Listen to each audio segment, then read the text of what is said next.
Hi guys, and welcome to History That Makes You Sleepy. Tonight we trudge into a winter campaign night, where the road has turned white, the sky is low, and every breath leaves your mouth like a tiny ghost trying to escape before you do. You are one tired medieval soldier among many, wrapped in wool that smells of smoke, damp leather, horse sweat, and the deeply personal perfume of people who have not seen a proper bath in a while. The snow keeps falling softly, almost politely, which is rude, because it is also trying to kill you. And yes, you probably won't survive this. At least not if you wander off alone to prove you are built differently. Medieval winter does not care about confidence.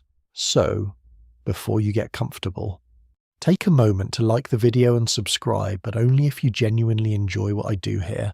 Tell us where you are listening from, and what the local time is where you are. Now, dim the lights, and imagine your boots pressing into a road that is more slush than road now. A churned grey ribbon between leafless hedges and black sleeping fields. You're marching with men who have become quieter with every mile.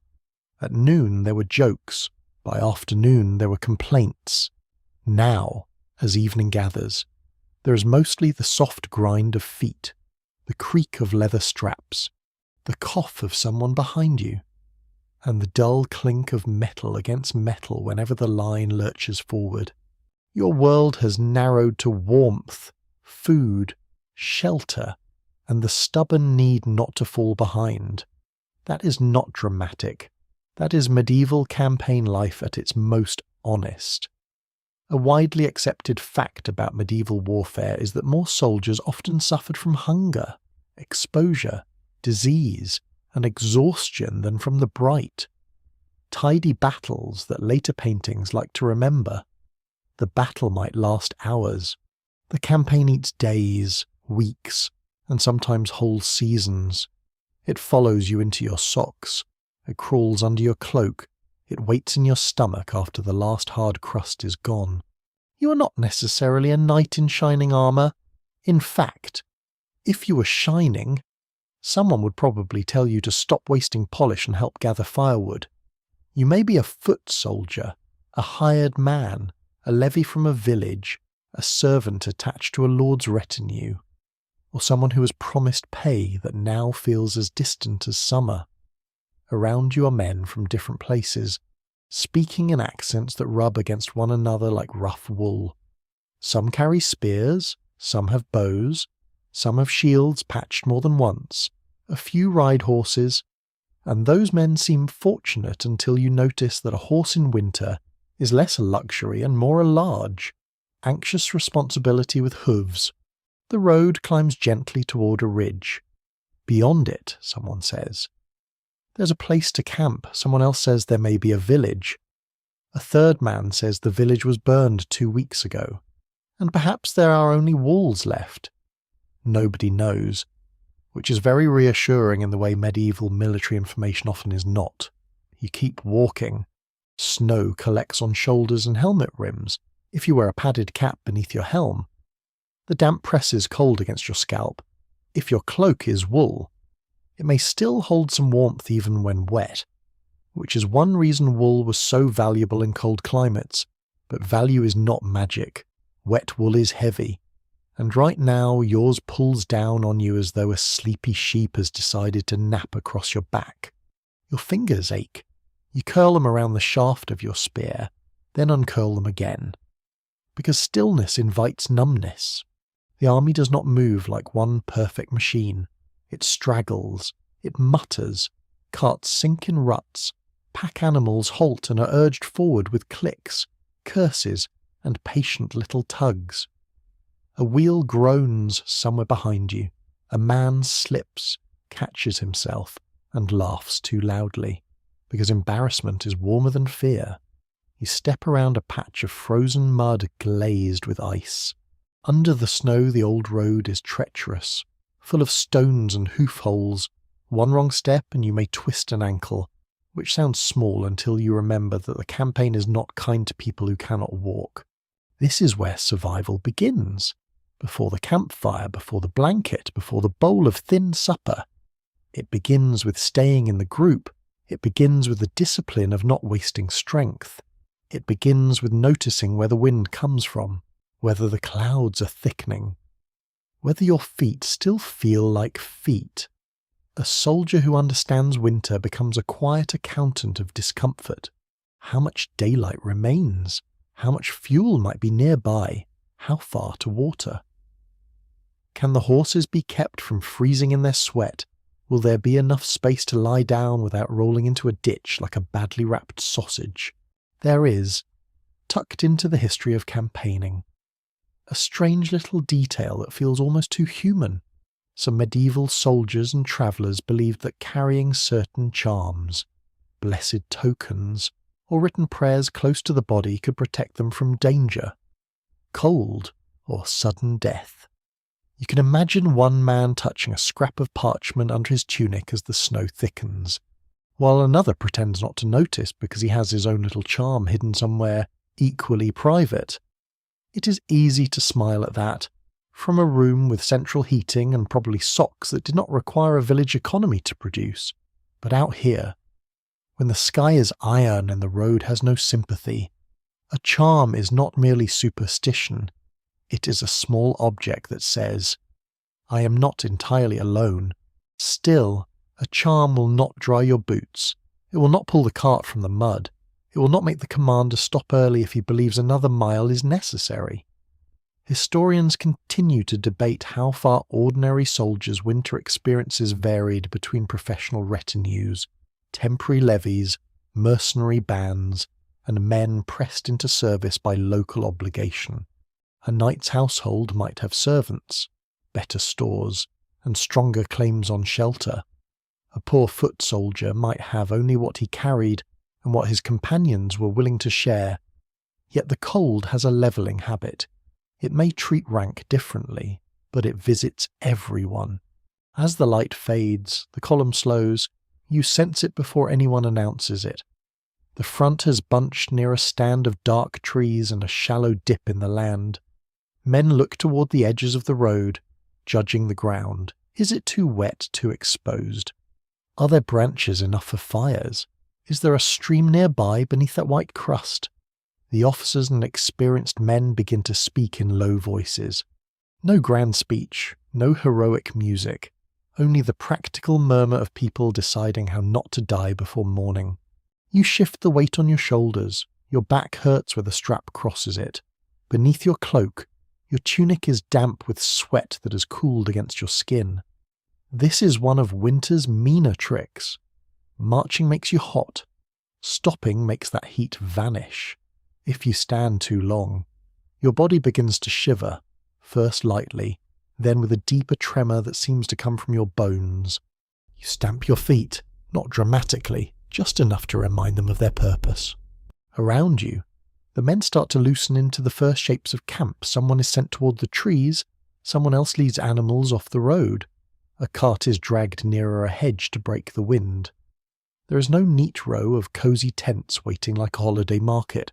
On many campaigns, especially in harsher conditions or hurried movement, shelter could be improvised from what existed nearby barns, churches, ruins, woodland, carts, cloaks, canvas, and the human ability to complain while still getting things done.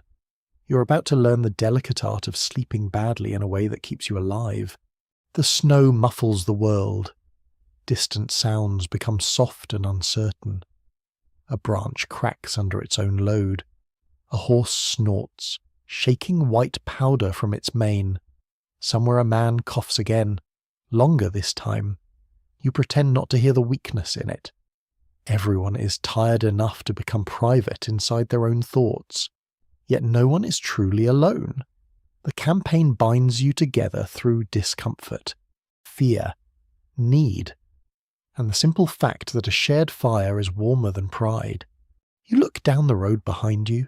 The last of the column is still arriving, dark shapes moving through dusk, each man carrying his own small collection of cold, hunger, and hope. Ahead, the trees wait, The first axes begin to bite into deadwood with dull knocks. Someone kneels to clear snow from a patch of earth. Someone else curses at wet kindling. The night opens slowly around you, and you step off the road toward whatever shelter can be made before darkness finishes falling. The first rule of a winter camp is that darkness arrives faster than dignity. One moment you're still pretending the evening is manageable, and the next the trees have turned into black ribs against a violet sky. The road has vanished beneath shadow, and everyone is suddenly very interested in finding a place to lie down before the world becomes one enormous cold blanket. You step away from the churned road with the others, boots sinking through powder into mud that gives a tired little suck at each foot. The ground here slopes toward a line of trees. That matters. Everything matters. A low place may hide from the wind, but it may also collect water, frost, and the kind of damp chill that climbs through your bedding like an unpaid debt. A high place may stay drier, but the wind will comb over it all night, searching every seam in your clothing like a bored tax collector. The choice is not comfort. Comfort has gone south for the season. The choice is which misery can be negotiated with. Older soldiers move with a calm that is almost annoying. They do not rush toward the first patch of open ground. They look at the trees, the hedge, the ruined wall beyond the ditch, the direction of the smoke from someone's failed first fire. They notice where the snow has drifted deepest. They test the earth with boots and spear butts. You follow because you are learning, and because freezing while being independent is not as noble as some songs imply. One solid piece of military reality from the Middle Ages is that armies relied heavily on local shelter when they could get it. Barns, churches, village houses, mills, and outbuildings could become temporary quarters, willingly or otherwise. A campaign was not always a tidy forest bivouac under the stars. Often it was a loud, hungry mass trying to fit itself into the bones of the countryside. If a village lay nearby, officers might claim the best structures first, then men would crowd into whatever remained. If there were no buildings, or if speed and danger made them unusable, then the army turned to hedges, carts, cloaks, canvas, woodland, and the oldest shelter in human history, which is standing very close to someone else and pretending not to smell him. Tonight the village rumour proves half true. There are walls ahead, but not a whole village. A few stone foundations rise out of the snow like broken teeth. A timber shed leans at a questionable angle. A roofless byre holds old straw, damp near the edges but less useless in the middle. Beyond it, a low barn still has most of its roof. Men notice it at the same time, and the mood changes.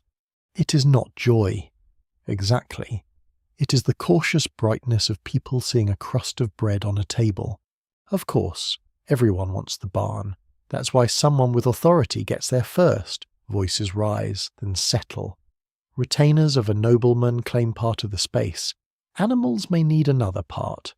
Because losing horses and mules can cripple tomorrow's march, you're guided toward the broken byre with several others, which is not glamorous.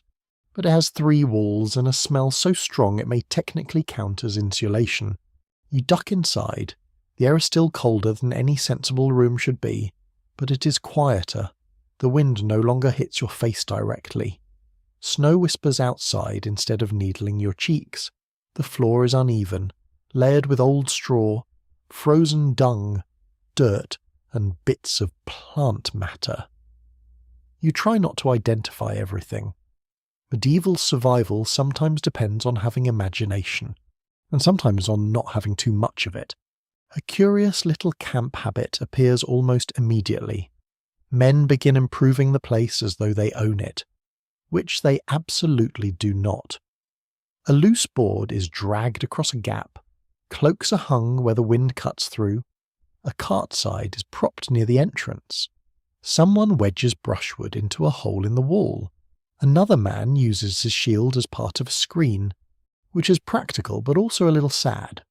Because nothing says heroic warfare like turning your defensive equipment into a draft stopper. There are stories from medieval and later military life of soldiers sleeping in astonishingly awkward places under carts, beside animals, in church porches, in ditches lined with straw, even in shallow snow hollows when no better option existed. One odd detail, not universal but believable enough to feel familiar, is that men sometimes prized old straw or hay even when it was dirty, because a layer between body and frozen ground could matter more than cleanliness. Modern people might wrinkle their noses, medieval soldiers might wrinkle theirs too, then lie down on it anyway. Survival is very persuasive. You help scrape the driest straw toward the inner wall. Your gloves, if you have them, are stiff with damp if you do not. Your fingers go red and clumsy. You learn quickly that shelter is built through small, boring tasks. Move that bundle, shake snow from that cloak, keep gear off the wettest patch, do not sit too soon, because once you sit, the body believes the day is over. And the day is not ask your opinion, outside. The wider camp takes shape. The trees near the road are being stripped of dead branches, carts form rough barriers, men lead animals into the lee of walls or hedges. A cook fire is attempted in a hollow where smoke will not blow straight into everyone's eyes. Although smoke, being smoke, will probably find a way to be rude, the ground becomes a pattern of little decisions. Here, men sleep. There, animals stand. There, gear stays. There, fire may live if the wood cooperates. There, a path must remain open in case of alarm. It looks messy, but beneath the mess is a harsh kind of order. Researchers still disagree about how often medieval commanders planned winter quarters carefully in advance, compared with how often they improvised under pressure. Much depended on region, wealth, discipline, weather, and whether the army moved through friendly, hostile, or exhausted land. A royal force with supply officers and authority might impose organisation. A smaller band might simply grab what it could before night, from where you stand. The scholarly debate feels less like an academic puzzle and more like a question of whether you get a roof, a wall, or a fine view of the snow landing on your nose. The wind rises, it slides over the broken wall and tests your shelter. Everyone notices. Men shift the straw again, building a thicker bed along the side least exposed. You place your pack near your feet, partly to keep it dry, partly to know if someone tries to borrow from it without the burden of asking. Your weapon stays close, not dramatic, just habit, in a campaign camp. Even sleep has conditions. A man beside you mutters that the byre is better than a ditch. Another answers that a ditch does not smell this bad. A third says the smell keeps demons away. Nobody laughs loudly. But several men breathe out through their noses in the tired shape of amusement. That is enough. Small humour warms the air for a moment, thinner than fire, but still real. The last light drains from the doorway. Snow moves beyond it in pale, slanting lines. Somewhere in the camp, someone finally gets flame to catch, and a faint orange pulse appears against the dark. You feel the sight before you feel the heat. Shelter first. Fire next. That is the order tonight. You have found 3 walls, old straw, and companions who are just as cold as you are. It is not safety. Not exactly. But it is the beginning of it. And as you crouch lower inside the broken byre, you understand why medieval soldiers could look at a ruined animal shed and see mercy. The first flame is so small it looks embarrassed to be alive. It appears in the cup of someone's hands, a tiny orange lick among black twigs, damp straw, and breath held with almost religious attention. Around it, several men lean close, their faces hollowed by dusk and hunger. Nobody cheers. That would be foolish. Fire at this stage is not a victory. It is a nervous guest. It may leave at any moment. You crouch near the broken byre entrance, close enough to watch, not close enough to be useful yet.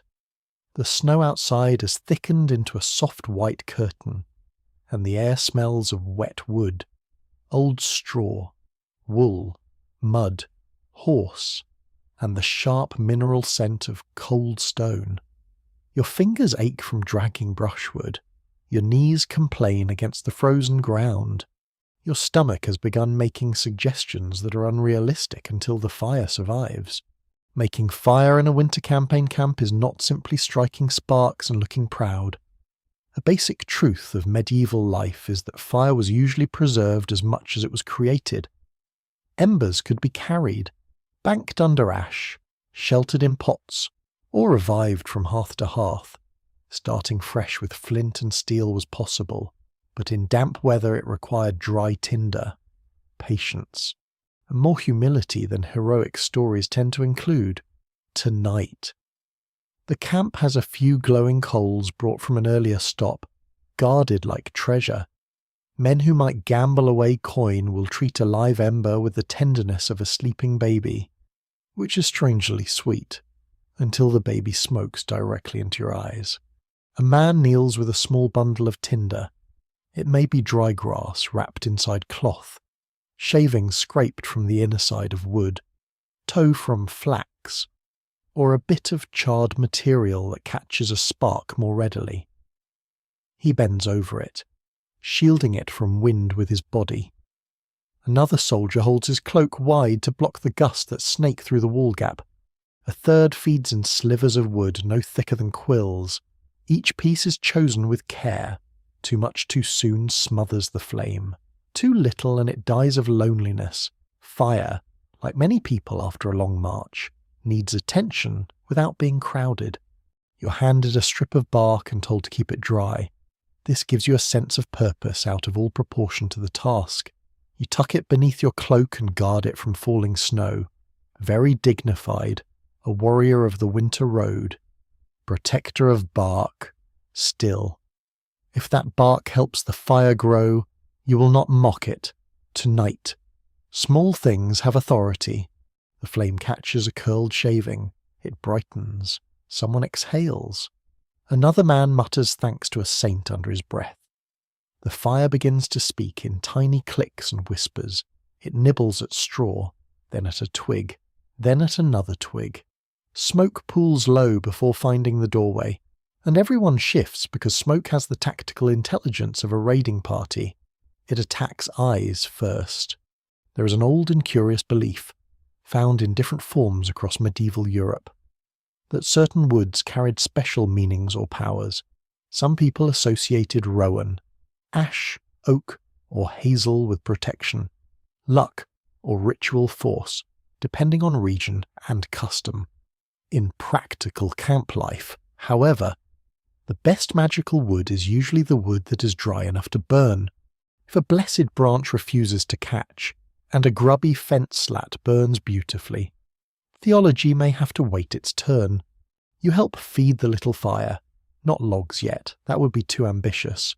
You offer dry scraps, bits of broken reed, thin sticks taken from the inner bundle where snow has not reached.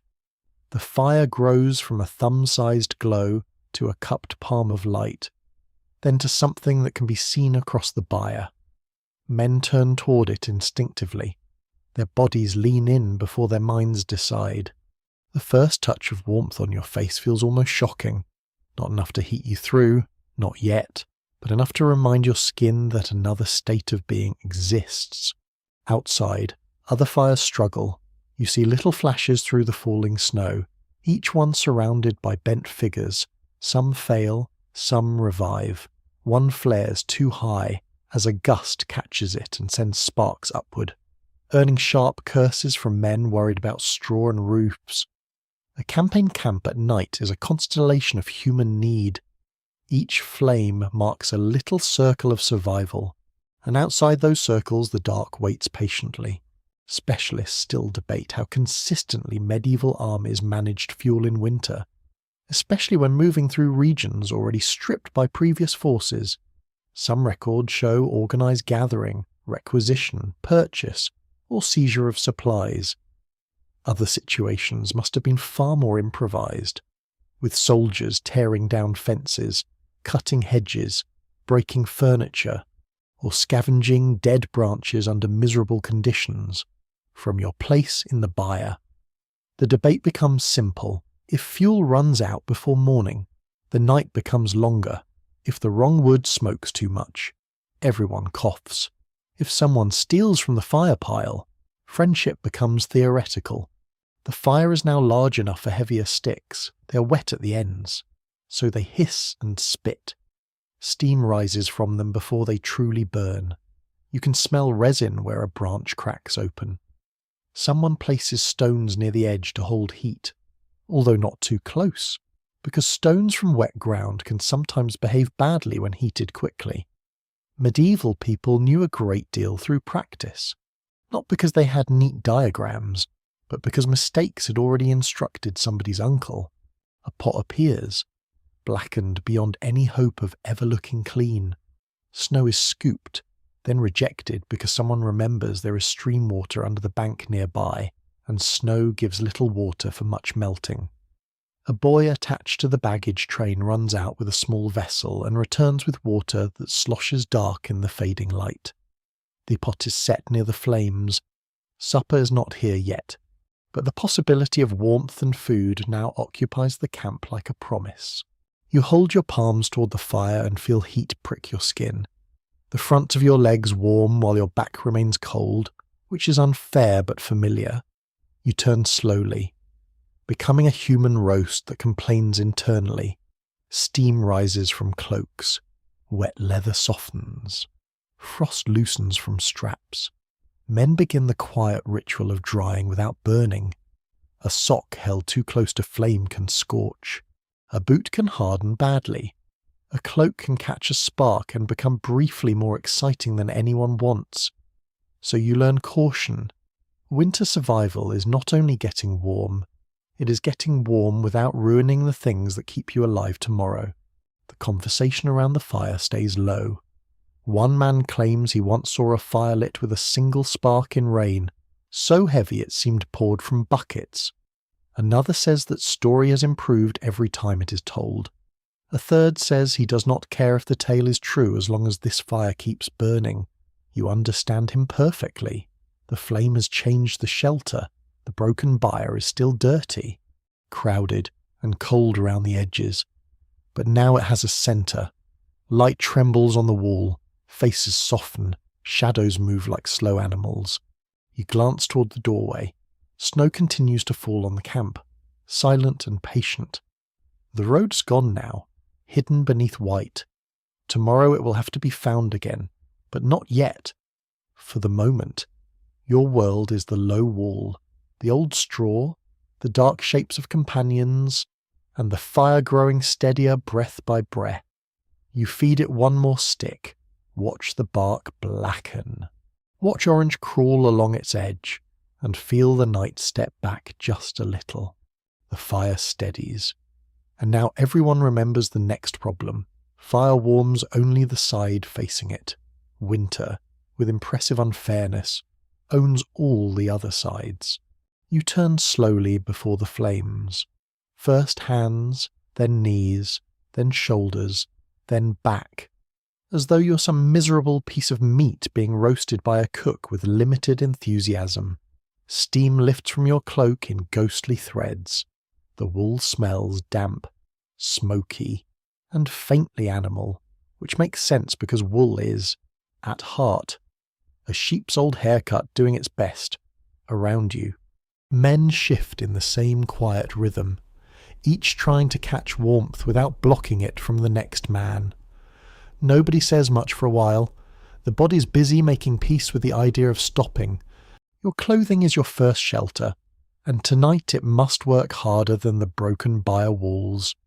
You wear linen closest to the skin if you are fortunate, perhaps a tunic over it, then a thicker woolen garment, then cloak or mantle fastened near the shoulder or chest.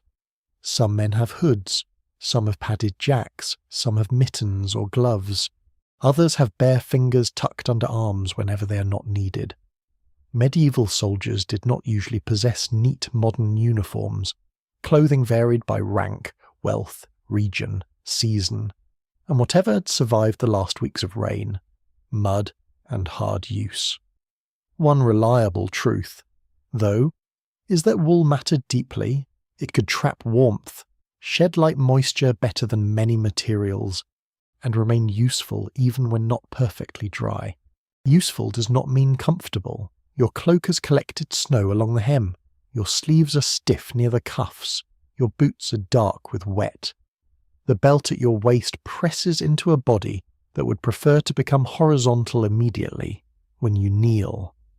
Cold rises from the ground through the straw and finds every place your clothing has thinned. You tug the cloak closer around your neck.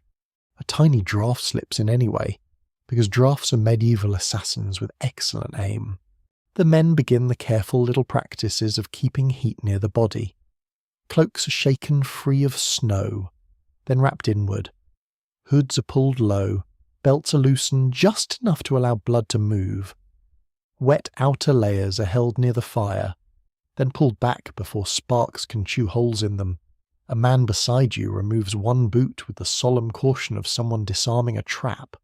His foot emerges wrapped in cloth. Pale and wrinkled from damp, he grimaces, rubs it, then puts the wrapping closer to the warmth. Everyone pretends not to stare, because every foot here is probably telling a similar sad story. A lesser known but wonderfully odd detail from medieval clothing practice is that people sometimes use whatever soft scraps they had as foot wraps, padding, or improvised insulation.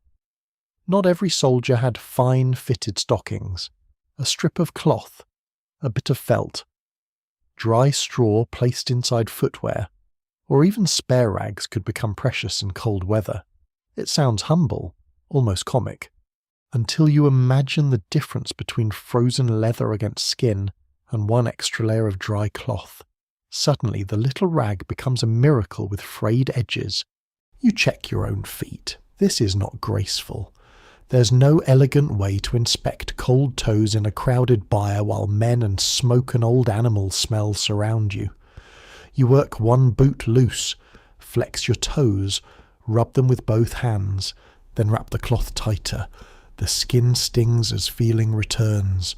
That sting is good, or at least better than silence. A numb foot is a quiet messenger from a bad kingdom. Near the fire, two men argue softly about whether to sleep with boots on. Keeping them on preserves some warmth and readiness, but wet boots can chill the feet all night, and tight leather can worsen swelling. Taking them off may help drying, but if an alarm comes, you may be hopping around in the snow like a very tragic stork. You decide, for now, to loosen them rather than remove them entirely. This compromise satisfies no one, which is often how practical decisions prove they are realistic. Scholars still differ on how far ordinary soldiers could prepare specialized winter clothing before a campaign, especially across the many regions and centuries we lazily group under the word medieval. Some armies planned movement around seasons and supplies. Some men served under lords who could provide gear. Others brought what they owned, borrowed what they could, or suffered because preparation had limits. For you, the question is not abstract.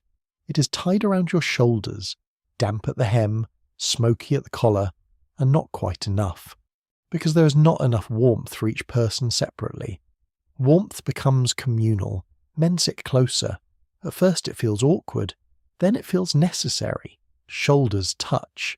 Knees press against packs. Cloaks overlap. A man who annoyed you all afternoon is suddenly less annoying when his body blocks the draught from the doorway. Personal space, that treasured modern luxury, has not joined the army tonight. If you had it, it froze somewhere back on the road. You settle with 3 others along the inner wall.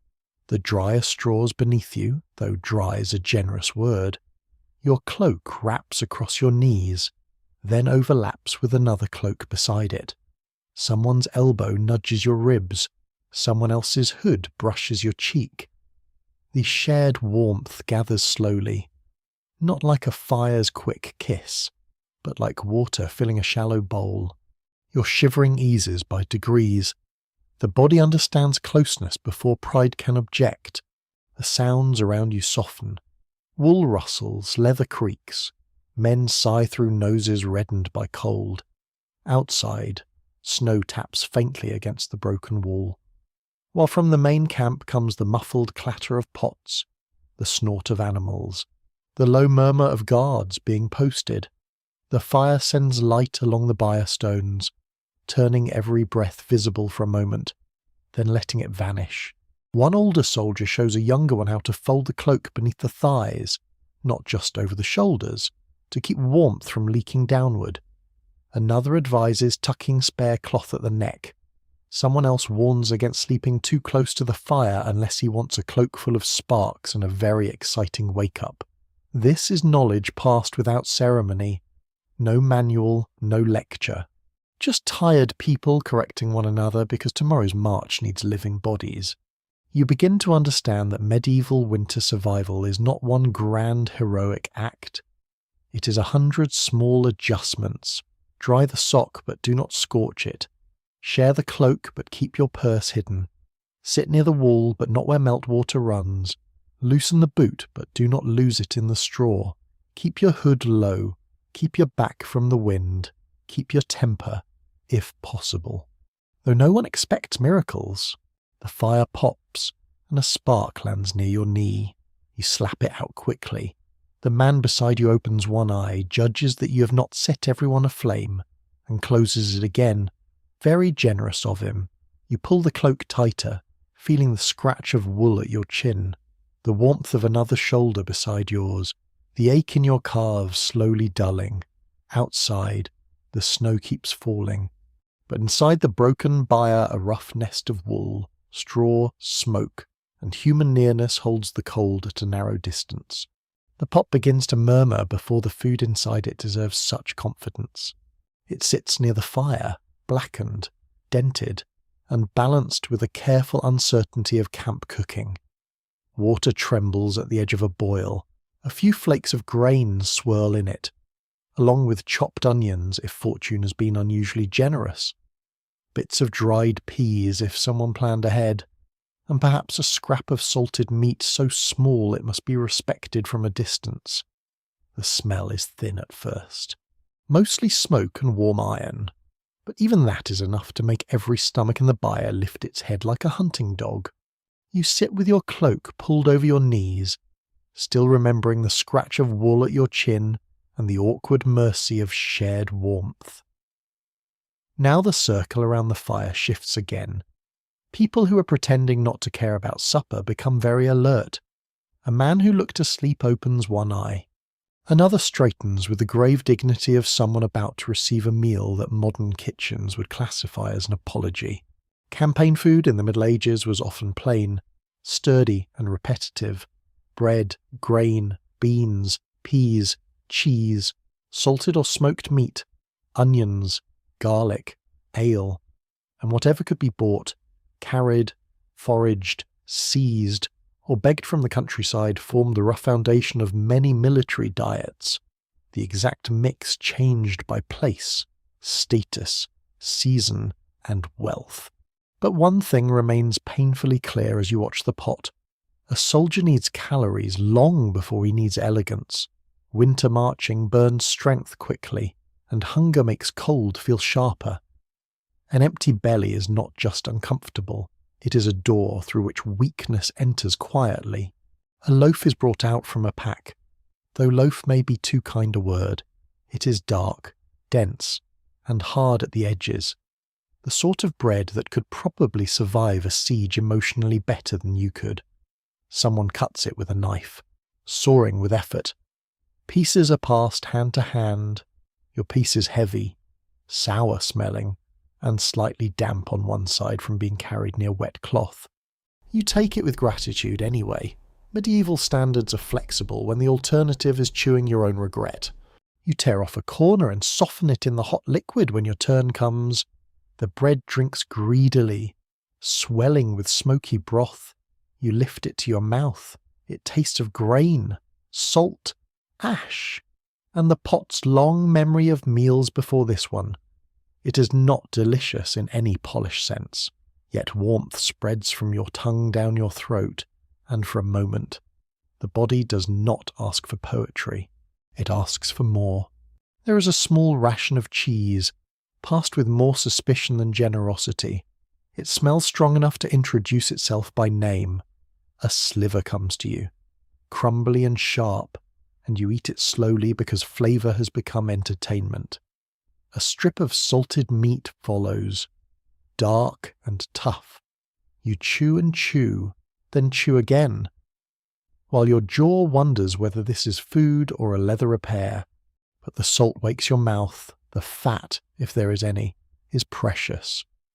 You understand why soldiers could become deeply interested in things as humble as onions, dripping, or a spoonful of peas. When the night is cold, small richness glows. One odd little detail from medieval provisioning is that ale or weak beer could be a common daily drink in many regions. Not always because everyone was trying to have a festive evening, but because it was a normal part of diet and could be safer or more familiar than questionable water. In camp, though, quantity and quality varied wildly. Tonight a skin of thin ale moves around. It is cool, sour, and smoky from the leather container. You take a swallow. It does not make you merry. It makes you slightly less aware that your teeth are cold, which is a noble service. Outside the shelter, the wider camp eats in uneven circles. Some men have better portions because they belong to better supplied households. Some buy extras from camp merchants if coin still hides in their purse. Some receive what their company cooks can stretch from stores. Some scrape together a meal from whatever the countryside has unwillingly offered. You hear the clatter of wooden bowls, the scrape of knives, the low bargaining voice of someone trying to trade a strap, a needle, or a promise for food. Promises are lightweight. Unfortunately, they are not always nutritious. Discussion among historians remains lively over how much medieval armies depended on organised supply compared with living off the land. Written records sometimes show purchases, accounts, wagons, officials, and planned stores. Other evidence reminds us that armies could drain villages, take grain, requisition animals, and improvise with rough appetite. The truth likely changes from one army to another, from one week to the next, from one hungry road to the next frozen camp, sitting here with your bowl. The debate feels simple enough. If food arrives, order exists if it does not. Theory becomes very chewy. The pot is tilted for the last servings. Those near the end get more liquid than substance. And everyone notices, though not everyone complains. Complaining costs energy, still. A young man mutters that his portion contains the ghost of a pea. An older soldier tells him to thank the pea for visiting. A few tired laughs move around the fire. The sound is low, almost private. Humour settles into the byre like another layer of straw. You eat slowly, partly to stretch the meal, partly because eating too fast after a brutal march can make the stomach rebel. The warmth in your hands matters almost as much as the food itself. You cradle the bowl, feeling heat seep into your palms. The steam touches your face. Smoke stings your eyes. The scent of grain thickens as the last bits cling to the bottom. You scrape them with bread and try not to look too desperate, although desperation is common property tonight. Food also creates order. Men wait their turn because someone watches the pot. Portions are judged. Officers or senior servants make sure certain groups are fed. Animals need fodder. Guards need enough to stay awake. Sick men may be given a little extra if kindness survives the cold, or a little less if supplies are cruel. Campaign life is a chain of needs, and supper is where the chain becomes visible. Every mouth is part of the army. Every bite has already travelled through hands, carts, roads, weather, bargaining, theft, labour, and luck. A few crumbs fall into the straw. Someone immediately picks them up. No one mocks him. Waste in winter feels almost sinful. Even if no priest is watching, you lick salt from your thumb. Your stomach is not full, not truly, But it is no longer hollow in the same echoing way. The cold outside the fire circle remains patient. Yet the meal has given your body something to burn besides willpower. The bowl leaves your hands, and you miss its warmth at once. Around you, men settle again. One tucks a remaining crust into his pouch for later. As carefully as if storing a jewel, another wipes the knife on his sleeve. The pot is scraped, rinsed with a little hot water, and set aside. Supper ends without ceremony. No grand feast, no shining hall, no bard praising the noble stew, just smoke. Bread, salt, thin broth, and a group of tired soldiers becoming slightly more alive. Beyond the doorway, night has deepened. The snow keeps falling beyond the reach of the firelight. Somewhere a horse stamps. Somewhere a guard coughs into his sleeve. You pull your cloak tighter and feel the meal settle warm and modest inside you. A small coal beneath the ribs, while the camp prepares for the long dark hours when someone must stay awake for everyone else. After supper, the camp grows quieter, but not safer. That is the rude little secret of night. Men lie down, fires settle, bowls are wiped clean, cloaks are pulled over shoulders, and the whole place begins to look almost peaceful. Almost. But peace in a winter campaign camp is mostly a visual trick performed by darkness. Beyond the glow of the fire, the road still exists, the trees still stand, the enemy, if nearby, does not politely vanish because everyone has eaten thin broth and would prefer a nap, so someone must keep watch. Tonight, that someone includes you. Your name is called softly, not with drama, just with the tired authority of routine. You rise from the straw with all the grace of a frozen hinge. Your knees object, your back objects, your feet object in several languages. The man beside you shifts into the warm space you leave behind, which feels like betrayal, though honestly you would do the same. You pull your cloak tighter, take your spear, and step toward the byre doorway where the night waits with its mouth open. Cold greets you at once, not the general cold of sitting near the fire, but the sharp outdoor cold that slips under your hood and touches the sweat at the back of your neck. The camp smells different outside. Smoke lies low among the shelters. Horses breathe clouds into the dark. Wet leather, trampled snow, ashes, dung, and cooked grain mingle into a heavy winter scent. The fires glow like small red eyes through drifting white. A practical feature of medieval campaigning is that guards and sentries were essential even in miserable weather.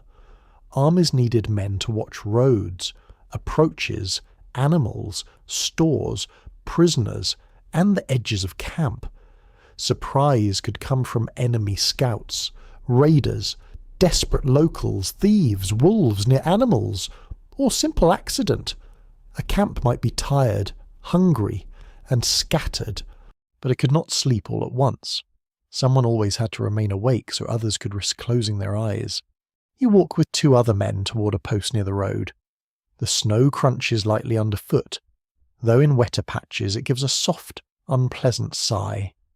You pass a cart with its wheels half buried in slush. A mule turns its head and watches you as if disappointed in your life choices. Fair enough, you're disappointed too.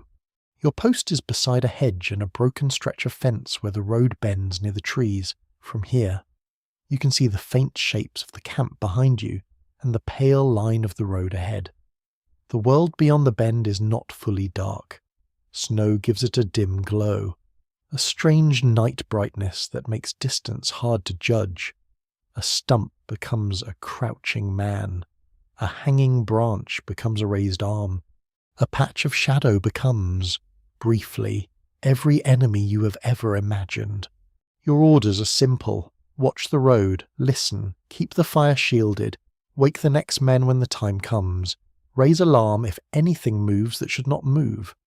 Simple orders are dangerous because they leave plenty of space for fear to decorate them. At first, you're painfully awake.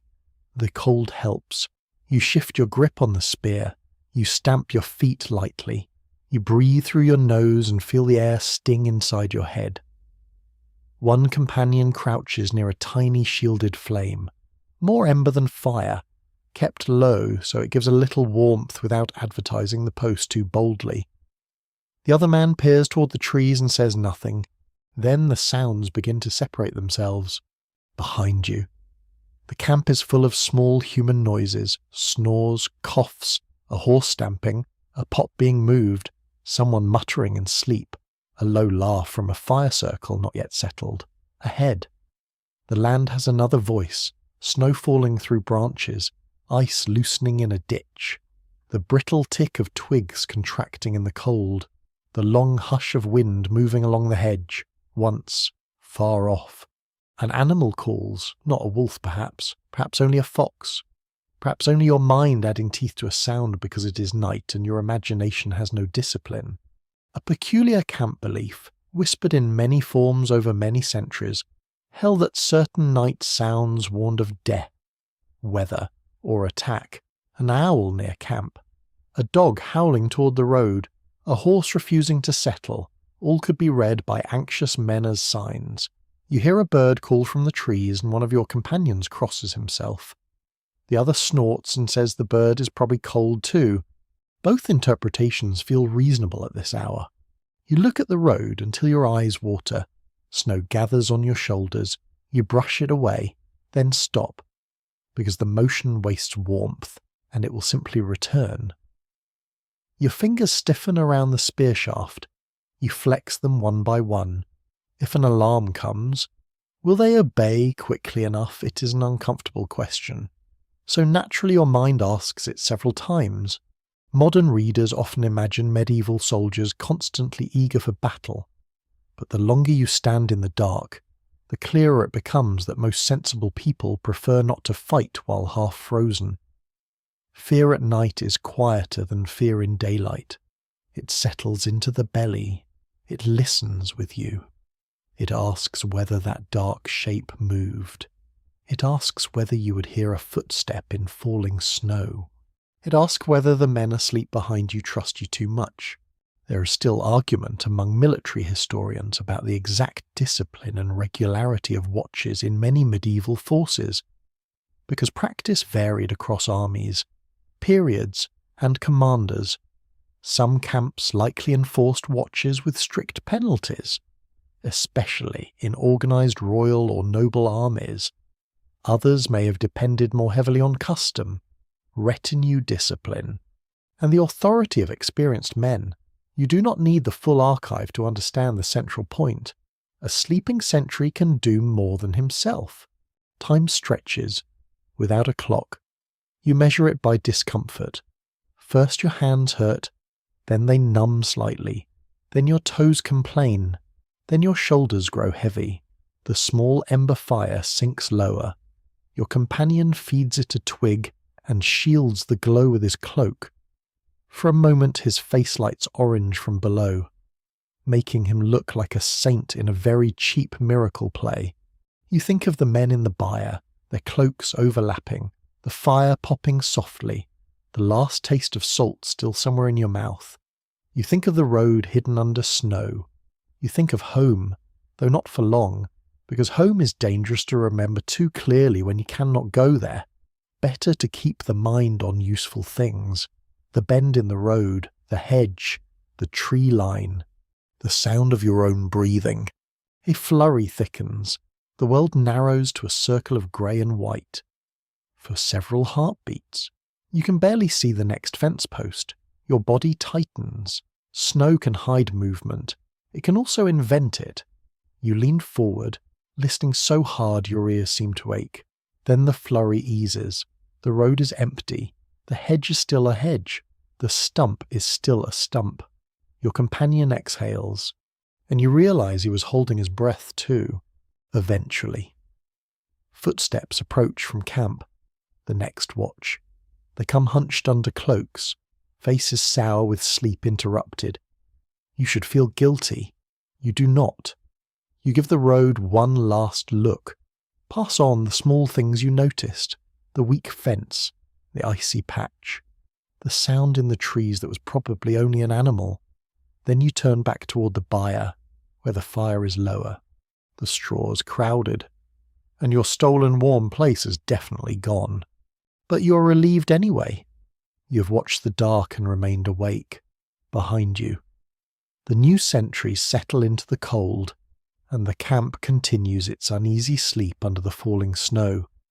You return from the watch with cold tucked into every joint. But the camp is not done asking favours of you. Near the byre, the animals are restless. You hear them before you properly see them. A shifting cluster of breath, hooves, leather, and low, uneasy sounds in the darkness beside the broken barn. Horses and mules stand under the partial shelter of a roofline and hedge, their bodies dark against the snow, their backs dusted white where blankets have slipped or where no blanket exists. They smell of sweat, hay, damp hide, dung, and warm animal breath. After the sharp emptiness of guard duty, the smell is almost comforting, not pleasant, exactly. Let us not romanticize it too hard, but alive, large, steaming, present. One mule stamps and jerks its head. A rope creaks. A tired groom curses softly, then pats the animal's neck as if apologizing to both mule and universe. You are sent to help. Because sleep has apparently been postponed by committee. The fire inside the byre still glows. But the animals cannot simply be left to sort themselves out. A campaign army is not only men with weapons, it is legs, wheels, packs, fodder, harness, saddles, rope, iron, and stubborn creatures who may decide at any moment that they have had enough of history.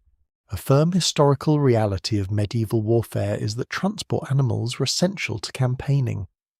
Horses carried knights, scouts, messengers, officers, and some mounted soldiers, while mules, oxen, and pack horses hauled supplies, tents, cooking gear, tools, armour, food, and loot when there was loot to be had.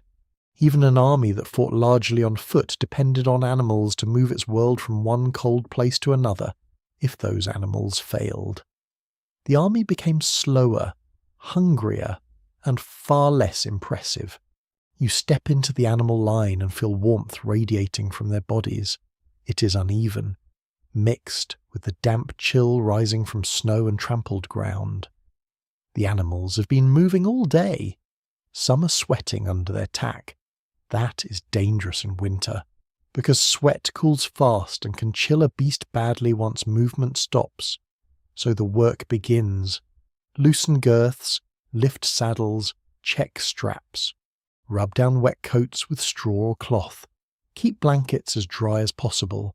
Clear ice from hooves when you can.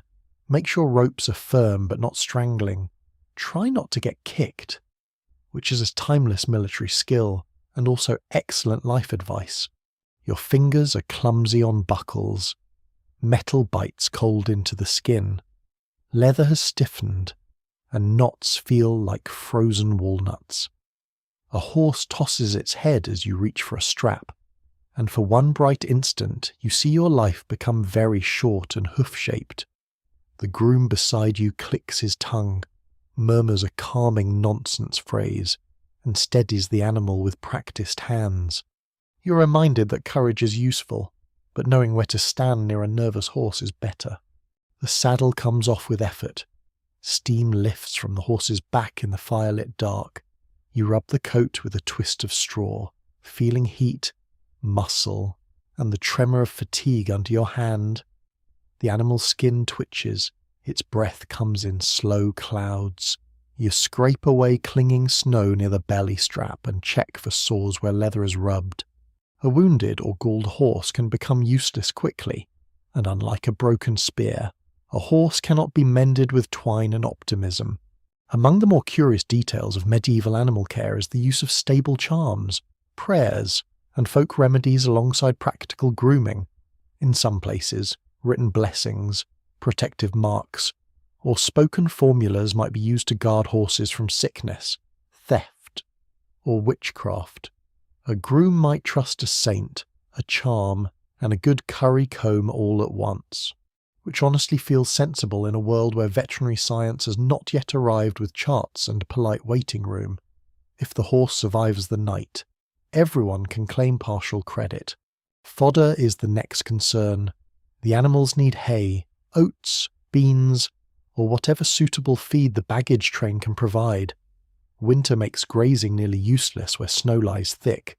You help drag a bundle of hay from a cart, the stalk stiff and cold, smelling faintly sweet beneath the damp. It is divided carefully, not generously, carefully. Each mouthful matters because tomorrow the animals must pull, carry, and walk again.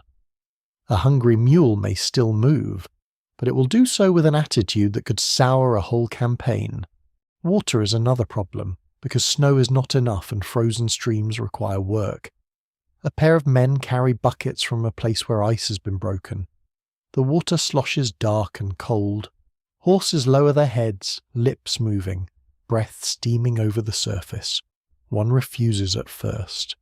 The groom waits, strokes its muzzle, tries again. Patience is cheaper than losing an animal to dehydration. Though patience is difficult when your own feet are numb and your bed of questionable straw is waiting. Debate continues among historians about how well medieval armies consistently supplied fodder on long campaigns, especially in winter or hostile territory. Some records show careful purchase, storage, and transport of grain and hay. Other episodes suggest desperate pressure on local communities, rapid exhaustion of supplies, and animals dying or being abandoned when logistics collapsed. From beside the hedge, with hay dust stick into your wet sleeves, the matter feels brutally concrete. The army may march on its stomach. Yes, but it also marches on hooves. Gear must be protected too. Saddles are propped away from wet ground. Harness is hung where it will not freeze into useless shapes. Bits and metal fittings are wiped. Because ice and rust both have ambitions. Ropes are coiled, cart axles are checked. A cracked wheel in the morning could delay everyone. A frozen strap could slow harnessing. A lost horseshoe could turn a strong animal lame. Medieval campaigns may look romantic from a distance, all banners and trumpets. But up close they're held together by buckles, nails, knots, and tired people noticing small problems before they become large disasters. You carry one saddle toward the barn wall. It is heavier than it looks, awkward with damp leather and padding. Your shoulders complain again. The saddle smells of sweat, oil, and old rain. You set it on a plank, not directly on the snow. A man tells you to turn it differently so the underside dries better. You obey, because he says it in the tone of someone who has seen expensive mistakes. Around you, others move in the slow rhythm of necessary care. No one is cheerful, but no one is careless either. For a moment, you pause beside a mule. Its ears tilt toward you. Its eyes catch a little firelight, dark and glossy, with an expression that seems older than human politics. You scratch the rough hair near its jaw. It leans very slightly into your hand. There is comfort in that, though you would not admit it loudly. This creature has carried sacks all day without understanding kings, borders, pay disputes, or why humans keep choosing such cold roads. It only knows weight, hunger, voice, and touch. Behind you, the camp settles further into night. The fire in the byre glows low. Men breathe in sleep. Somewhere a sentry shifts his spear and watches the road as you did. The animals chew, stamp, snort, and slowly calm. Their warmth rises into the freezing air, mingling with smoke and snow. At last the groom nods that the line is secure. Not perfect, nothing tonight is perfect, but secure enough. Tack is loosened, feed is shared, water has been given, hooves have been checked as much as darkness allows. You wipe your hands on your cloak and feel straw, leather grease, and cold water on your fingers. When you turn back toward the byre, you understand something simple and easily forgotten.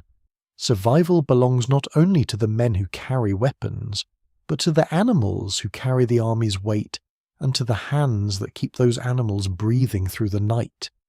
Tomorrow's march is already being saved here in the dark. One strap, one blanket, one bucket, one quiet touch at a time. When you finally return to the byre, your place beside the wall has vanished beneath other bodies, cloaks, packs, and the quiet injustice of military sleeping arrangements. You stand for a moment in the doorway, holding your spear, watching the dim red firelight move over the crowded shelter. Men lie curled like commas in the straw. Some have hoods pulled so low they look faceless. Some sleep sitting up, backs against stone, heads dropping forward with each breath. One man has managed to wedge himself between a pack and a shield so neatly that he appears packed for transport. Another snores with the steady confidence of a small saw cutting damp wood. The fire is lower now, no longer bright enough to promise comfort, only enough to outline shapes and keep the dark from fully owning the room. Smoke clings near the roof gap and drifts outward into the snow. Your cloak smells of horse, straw, and cold air from the animal line. Your hands are stiff from buckles and wet rope. You want sleep so strongly that it feels less like a desire and more like gravity. But first, your weapons. That may sound dramatic to a modern ear, as if every medieval soldier slept with a sword across his chest like a painting. In truth, equipment varied enormously. Some men carried spears, bills, axes, bows, crossbows, knives, shields, or swords according to their role and wealth. A plain soldier might own little that looked noble, but he still kept his fighting tools near enough to find in darkness. Campaign camps could be raided, alarms could sound, animals could panic, and thieves could be nearly as dangerous to your future as enemies. One dependable feature of military life was that gear represented survival, duty, and money all at once. Losing it could mean punishment, shame, or simple helplessness. You choose a narrow place near the inner wall, not the warmest spot, but at least not directly in the doorway. Someone groans as you step over his legs. You whisper an apology. He mutters something that might be forgiveness, or might be a curse folded in sleep. You lower yourself slowly, because every joint has become an elderly advisor with negative opinions. Your spear lies along the wall within reach. Your knife stays at your belt. Your shield rests near your knees, angled so you can grab it, but not so awkwardly that it will fall onto your face at midnight. Your helmet, cold and faintly wet, sits beside your pack. You could wear it, but sleeping in a helmet is a special kind of misery unless alarm is expected at any moment. Instead, you place it where your hand will find it before your brain has fully returned from dreams. There is an almost comic tenderness in how soldiers arrange objects before sleep. A crust of bread tucked here, a purse hidden there, a cloak edge pinned under one thigh so it will not be stolen or kicked aside, a boot placed toe outward, a bow unstrung if damp threatens it, or protected if readiness demands it, a sword kept close but not where it will slice its owner during a bad dream. Because history contains enough tragedy without adding self-inflicted bedtime embarrassment. An unusual little detail from medieval martial culture is that weapons could be treated as more than tools. Some swords were named, some blades were believed to carry luck, memory, blessing, or inherited honour. Even humbler soldiers might attach meaning to a knife from home, a repaired shield, or a spear that had kept them alive before. You may not have a legendary sword with a poetic name. You may have a spear whose shaft is slightly warped and whose iron head needs attention. Still, when you set it within reach, it feels like more than wood and metal. It is a line between your sleeping body and whatever might come through the snow. You lie down on the straw. Cold pushes up from below despite every layer. Your cloak goes over you, then around you, then under one shoulder. You try one position. Your hip finds a stone. You try another. Your knee touches someone's pack buckle. You shift again, slowly, carefully. Because waking tired soldiers is a fine way to become unpopular. At last you find a shape that is not comfortable, but acceptable enough for exhaustion to negotiate with. The sounds of the shelter gather around you, breathing, snoring, cloth rustling. A cough held back and then surrendered to, the soft pop of a coal. Outside, hooves stamp, farther out. A sentry calls quietly to another post. Snow brushes the broken roof with a sound like someone pouring flour through a sieve. There is still a lively question among scholars about how secure medieval camps usually were at night.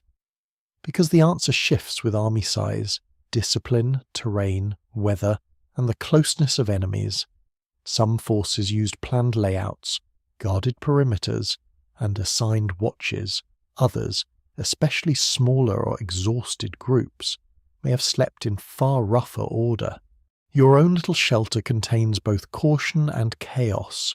Weapons are close, men are tired, the fire is low, the road is watched, but darkness has a large imagination. You close your eyes, then open them again. It is hard to trust sleep when the body has spent all day obeying danger. Behind your eyelids, the road continues. The white track, the slipping carts, the horses steaming back, the watch post by the hedge. Your mind repeats these things as if checking them for errors. Did you tie your pack? Is your knife still there? Did the mule line hold? Was that sound outside only snow? A man nearby speaks in his sleep. One word, maybe a name, then silence. Another shifts and drags part of your cloak with him.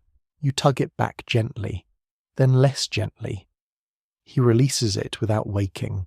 Small victories matter. You breathe slowly, in through the nose, though the air is cold, out through the mouth, into the wool edge near your chin. Your own breath warms the cloth slightly, then dampens it, which will be annoying later.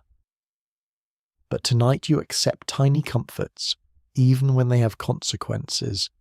The shared body heat inside the byre grows subtle and real. Not cozy, never cozy, but less deadly than outside. Your hand rests near the spear shaft. The wood is smooth in some places, rough in others, familiar beneath your fingers. You're not holding it for glory now. You're holding it because sleep asks you to become helpless for a while. And the spear lets you pretend you're not entirely helpless. That is enough. The fire sinks lower. Red light pulses among ash. Shadows blur the roof beams and broken wall. Your thoughts loosen, drifting from camp to road to home to nothing. The smell of smoke settles into your hair. The straw crackles beneath your shoulder, somewhere beyond the wall. The night continues its patient work, but inside the shelter, with boots nearby, helmet close, weapon within reach, and fear folded under your cloak like one more rough blanket, you finally begin to sleep. Sleep does not last cleanly. It comes in scraps. You drift down, rise halfway, drift again, waking each time to a different discomfort. First your shoulder aches, then your hip, then your foot has gone oddly quiet inside its wrapping, and that silence pulls you upward with a cold little thread of alarm. You shift carefully in the straw, trying not to kick the man beside you, and reach down beneath the cloak. Your boot is still there. Your toes are still there too, though they feel distant, as if they belong to someone camped slightly farther down the road. You flex them. A faint sting answers. Good. Pain. Tonight is not always bad news. Pain says the body is still sending messages, even if the message is rude. The fire has sunk into a red bowl of coals. The byre is darker now, packed with breathing shadows.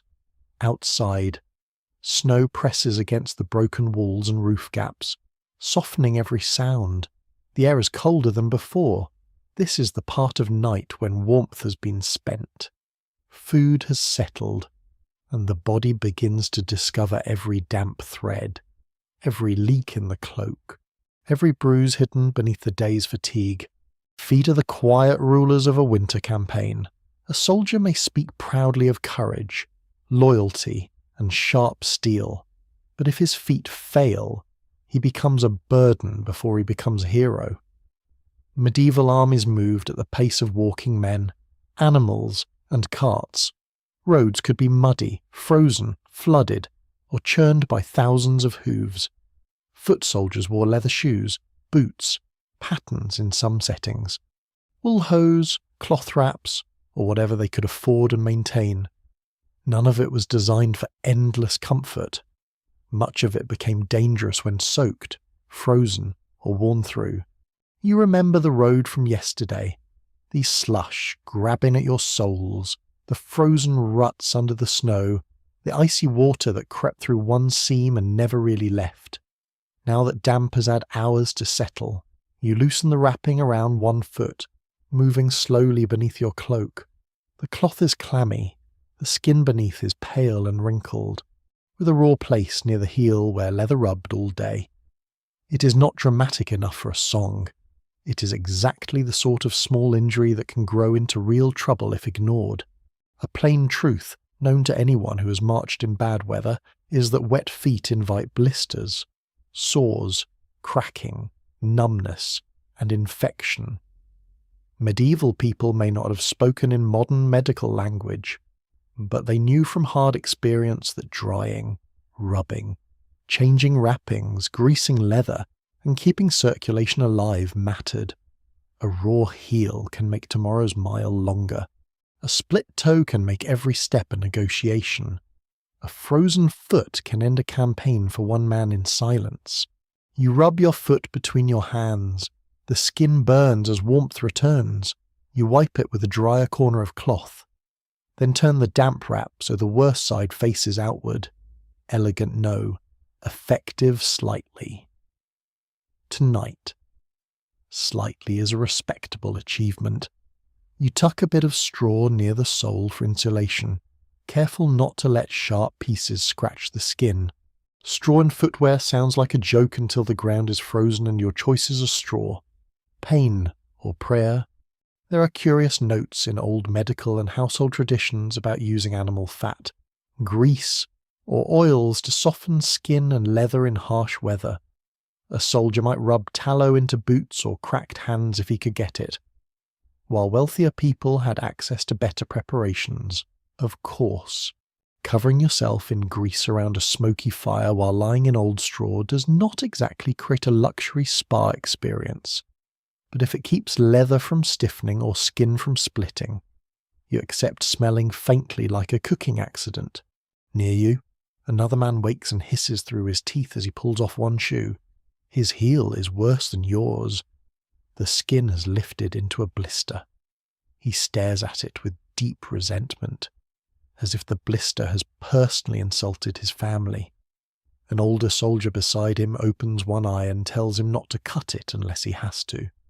Keep it clean, he mutters, which makes several men almost laugh, because clean is a bold concept in this shelter.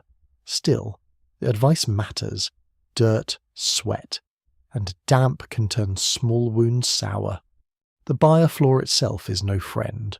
Old straw protects you from direct frozen earth, but it also hides filth, splinters, stones, and damp pockets.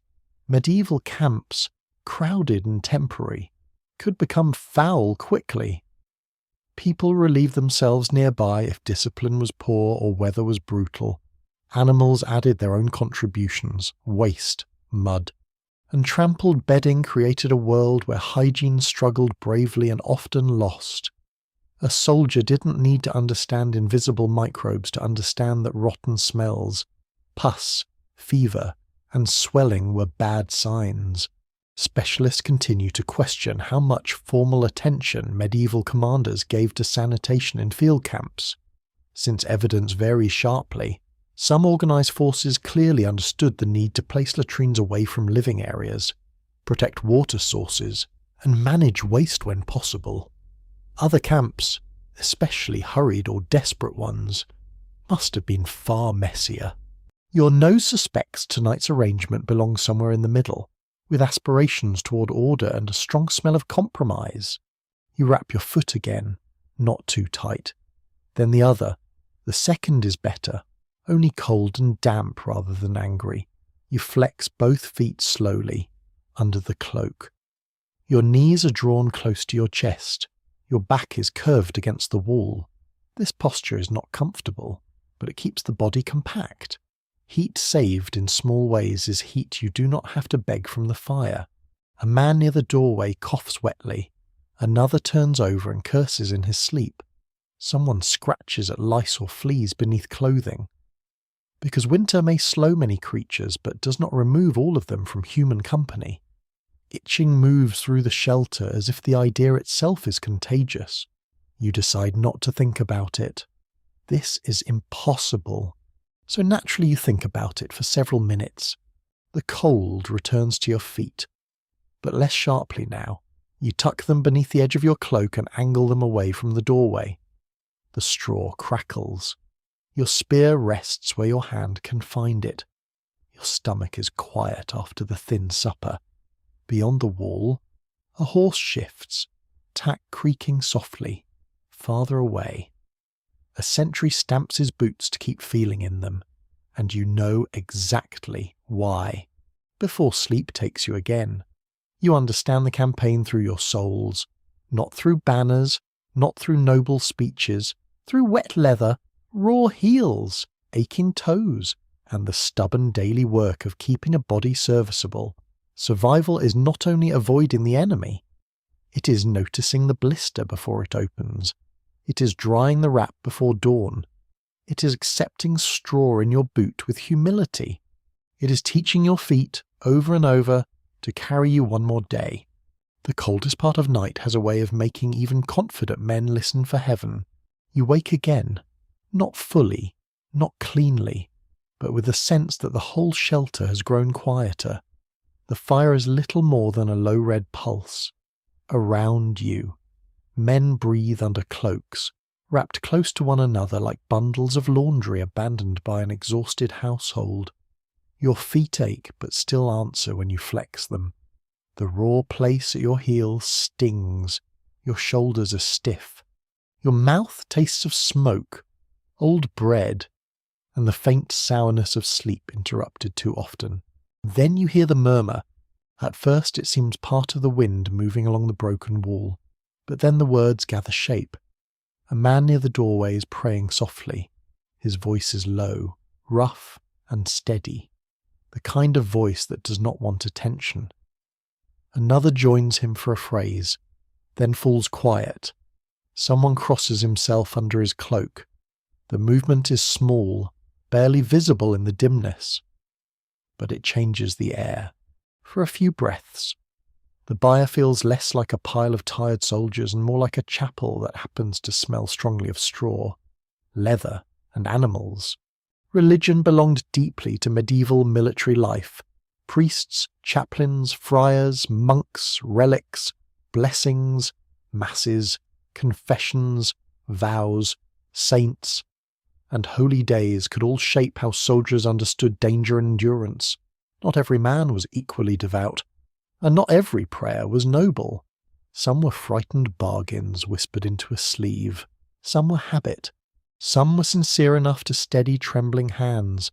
But in a world where weather, illness, battle, hunger, and sudden death stood very close, faith offered language for fear when ordinary speech became too small. You do not need to be a scholar to feel why. The night presses on the shelter. Snow hides the road. Somewhere outside, men stand watch because enemies may be near. Your body is tired. Your food was thin. And tomorrow promises more, marching through a world that has already shown limited concern for your comfort. A prayer does not dry socks or fill bowls, but it can make the darkness feel witnessed. That matters. Near the main fire outside, a chaplain attached to one of the noble households is awake. You saw him earlier, a narrow man with a cloak drawn tight and a small cross at his chest. moving between groups with the tired patience of someone who's heard every kind of fear disguised as a question. Now his voice drifts faintly through the snow, speaking to a pair of men near the animal line. You cannot catch the words, only the tone, calm, low, practiced. He sounds as if he's trying to make a small room inside the storm. There is an odd, very human detail from medieval devotional life that soldiers sometimes carried tiny objects of protection with them. A medal, a pilgrim badge, a scrap of written prayer, a bit of wax blessed at a feast, or a token from a shrine might sit under clothing, sewn into a pouch, tied near the heart, or hidden in a purse. Some carried names of saints, some trusted relics when they could get near them. Some may have trusted charms that churchmen frowned upon. The line between approved devotion and folk protection could blur in the cold, especially when the person drawing the line was not the one sleeping beside a frozen road. You know, one man in the byre has a badge from a shrine sewn inside his cloak. He showed it before supper, not proudly, exactly, but with the careful air of someone revealing a second knife. Another man mocked him lightly, then later asked which saint it honoured. That is how belief often moves in camp. Men joke, doubt, bargain, copy, touch, and hope.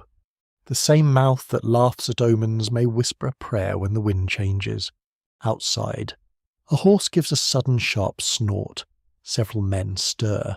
Someone mutters that animals sense things before men do.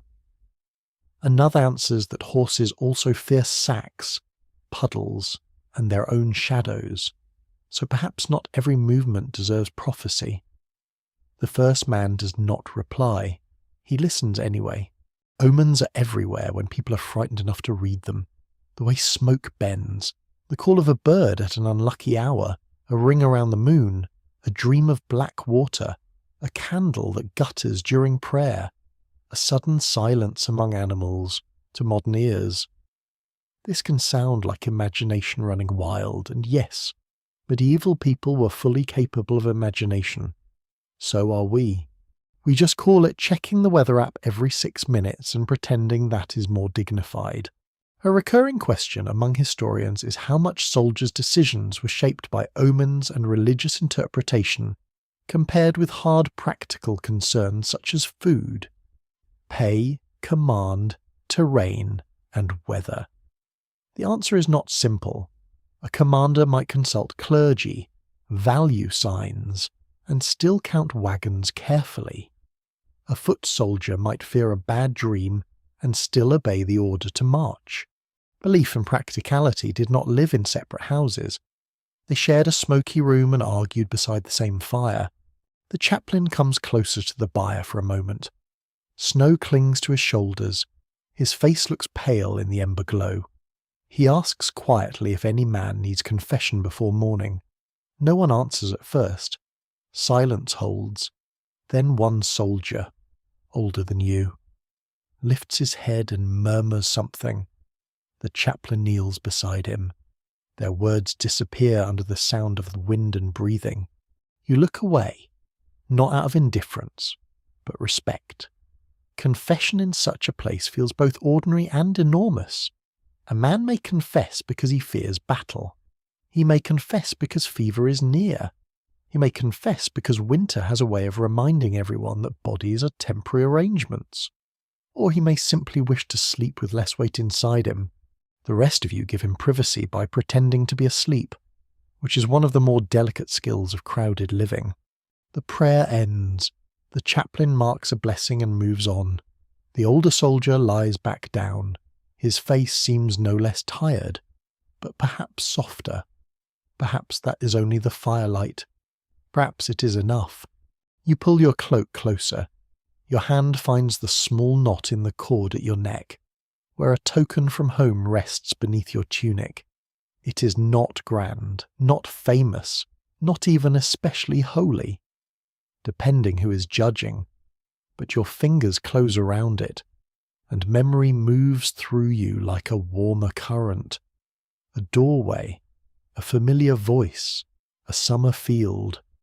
bread that was not counted by rations for a moment. The campaign loosens its grip. The night continues, snow falls, the road waits, men sleep, pray, cough, dream, and turn in the straw.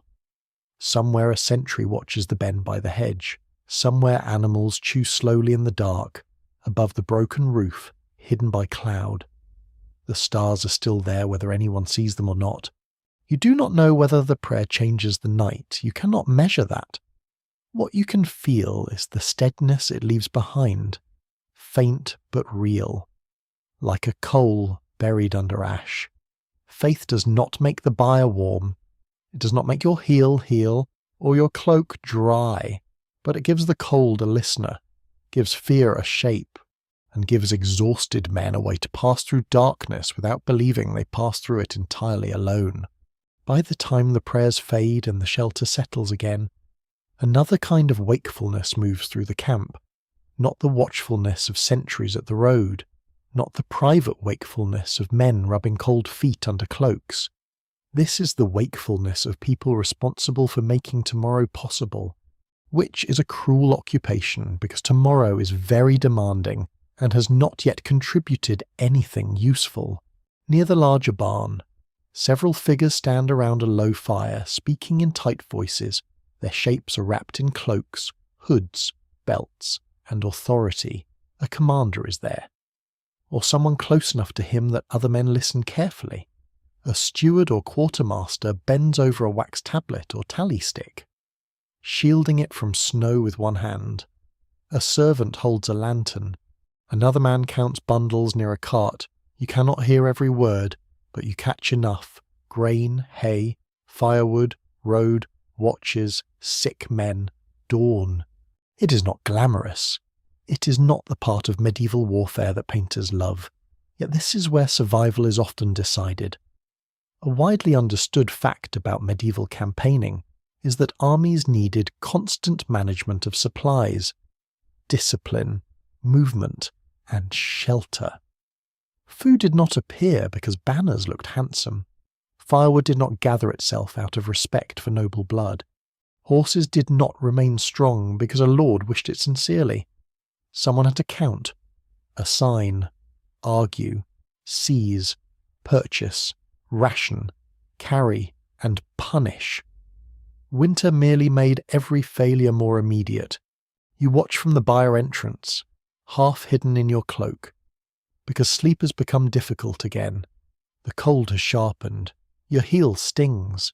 Your mind, softened by prayer and smoke, is now pulled toward the practical voices outside. There is something strangely soothing about them, even when they sound worried. Worry with a plan is easier to endure than worry without one. The commander's men are deciding how much fuel may be burned tonight. That sounds simple until you consider the camp. Fires must warm soldiers, cook food, keep some water from freezing, help dry clothing, and comfort men whose nerves are thin as old thread. But too many fires consume the surrounding wood. Too bright a fire may reveal positions. Too scattered a pattern may make the camp harder to control. Too little fire, and men wake weaker than they lay down. Fire is warmth, but also arithmetic. A servant drags over a bundle of branches cut from the nearby trees. Some are dead wood, some are too green and will smoke badly, some are only brush. The quartermaster prods the pile with his boot, unimpressed.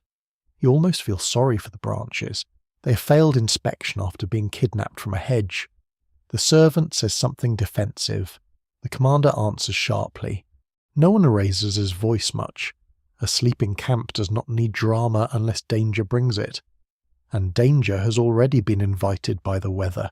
A curious detail from medieval administration is that armies sometimes use tally sticks, written accounts, sealed orders, and household rolls to track supplies and obligations. To modern eyes, a notched stick may look rustic, but it could carry serious information in a world where memory, marks, and authority work together. Somewhere in this camp, a man may be counting loaves, arrows, oats, and bundles of fuel with tools that look humble enough to be mistaken for rubbish. Very medieval, really. The paperwork is cold, smoky, and possibly made of wood. The officers also discuss discipline. You hear a name spoken with irritation. Then another. Someone has taken more straw than assigned. Someone else left an animal poorly tied. A group near the far hedge burned fence rails too quickly. One fire has been ordered smaller.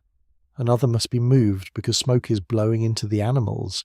Winter camp discipline is not only about preventing theft or desertion, though those fears exist. It is about stopping hundreds of small selfish choices from becoming one large disaster. This is where rank matters, not as pageantry, but as pressure. A nobleman's retinue expects certain privileges. Men-at-arms may claim better shelter than foot soldiers. Servants answer to household officers. Hired soldiers expect pay and food. Local guides may know the road, but not command respect. Camp followers need space, protection, and permission to trade or cook. Animals need shelter before some men receive it, which can feel insulting until you remember the army cannot ride your wounded pride to the next village. Researchers continue to argue about how uniform camp organization was across medieval Europe, because the evidence comes from many different armies, regions, and moments of crisis. Some forces had formal officials and rules shaped by royal administrations or noble households. Others were looser gatherings of retinues, allies, and hired companies held together by contracts, custom, and immediate necessity. From your place in the cold, it seems likely that order is not a single thing. It is a struggle repeated every night. The quartermaster gestures toward the road. A scout or guide answers. Snow may cover the tracks by morning. The ridge beyond the camp will be harder after freezing. The stream crossing may need work before carts can pass. There is talk of sending men before dawn to break ice or mark the safest line. The thought of rising before dawn makes your whole body quietly file a complaint. But if the road is not prepared, the column will stall, and a stalled army in winter is a very large meal for hunger. A servant arrives with news from the animal line. One horse is limping, another has not eaten well. A mule has rubbed its flank raw against a broken rail. The commander listens, then assigns fodder from a remaining sack. The quartermaster objects. They argue softly. Numbers against need. Finally, a portion is granted.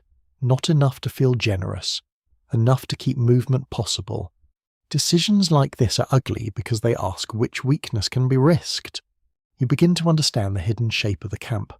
In the byre, survival feels like cloak, fire, bread, and straw. At the command fire, survival becomes a list. How many men can stand watch? How much bread remains? How much hay? How many arrows dry enough to use? How many carts can move? Which route avoids the worst drifts? Who is sick? Who is missing? Who stole? Who froze? Who will be told to carry more because he's still strong enough to resent it? There is no single heroic answer. There are only balances. Warm men now, or save fuel for before dawn. Feed animals more, or stretch grain for men. Let exhausted soldiers sleep, or increase watches because the enemy may be near. Punish theft harshly, or risk unrest among men already at the edge. Medieval command in winter is not only courage, it is judgment performed with incomplete knowledge while everyone smells bad and wants food. Truly, leadership has had more flattering stages. The voices outside lower. Orders are given, men scatter to carry them. One goes toward the fires, another toward the carts, another toward the guards. The quartermaster wraps the tablet or tally away beneath his cloak. Snow lands on his hood and melts slowly at the edge, making a dark line in the cloth. He looks as tired as any foot soldier, though perhaps less likely to sleep beside old dung. Rank has benefits, after all.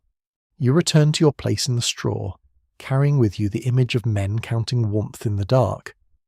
The fire near you receives only one more stick, not two. Someone grumbles. Someone else says the order came from above. The grumbling continues, but softer. The stick catches, flames briefly, then settles to coal. You pull your cloak close and listen as the camp adjusts around those decisions. Fires shrink, watches change. Animals are checked again. Supplies are guarded. The night remains cold. But now you sense the invisible labour holding it back. Not completely, never completely, but enough that the army may still exist when morning finds it, before sleep can claim the camp again. You notice the people who are not quite soldiers, and yet somehow keep the army from becoming a hungry crowd with sharp objects. They move at the edges of firelight, half hidden by smoke and snowfall. A woman bends over a pot near a cart, stirring something thicker than the broth you received. Though perhaps that is only hope making the steam look generous. A boy carries an armful of sticks nearly as large as himself. A smith crouches beneath a leaning piece of canvas, warming iron tools beside a small fire. A merchant guards a pack of little goods with the watchful expression of a man who knows tired soldiers develop flexible ideas about property. Beyond them, someone is mending a strap. Someone else is washing a cloth in water so cold it seems personally cruel. These are the camp followers, servants, workers, traders, wives, laundresses, cooks, grooms, carters, smiths, children, clerks, and hangers-on who travel with or around the army. Their place is not always neat in the records, and it changes across regions and centuries. But their importance is impossible to miss when you see the camp at night. A medieval force was rarely only fighting men. It carried with it a moving world of labour. Food had to be cooked, clothes had to be washed or at least bullied into a slightly less terrible state. Horses needed care, carts needed repair, wounds needed tending. Goods were bought, sold, stolen, guarded, and argued over. The army marched on feet and hooves, yes, but also on hands that stirred, stitched, lifted, hauled, counted, and cleaned. You sit near the byre entrance, cloak close around you, watching this other camp breathe beside yours. The fire given to your shelter burns low because the commanders have counted fuel, and everyone now understands that warmth has become a supervised resource. Past the animal line, a cluster of carts forms a rough little street. Shadows pass between them. The snow softens their steps. Voices are low, though not gentle. Work at night has a sharper tone. People are tired, and tired people can turn a missing ladle into a moral crisis.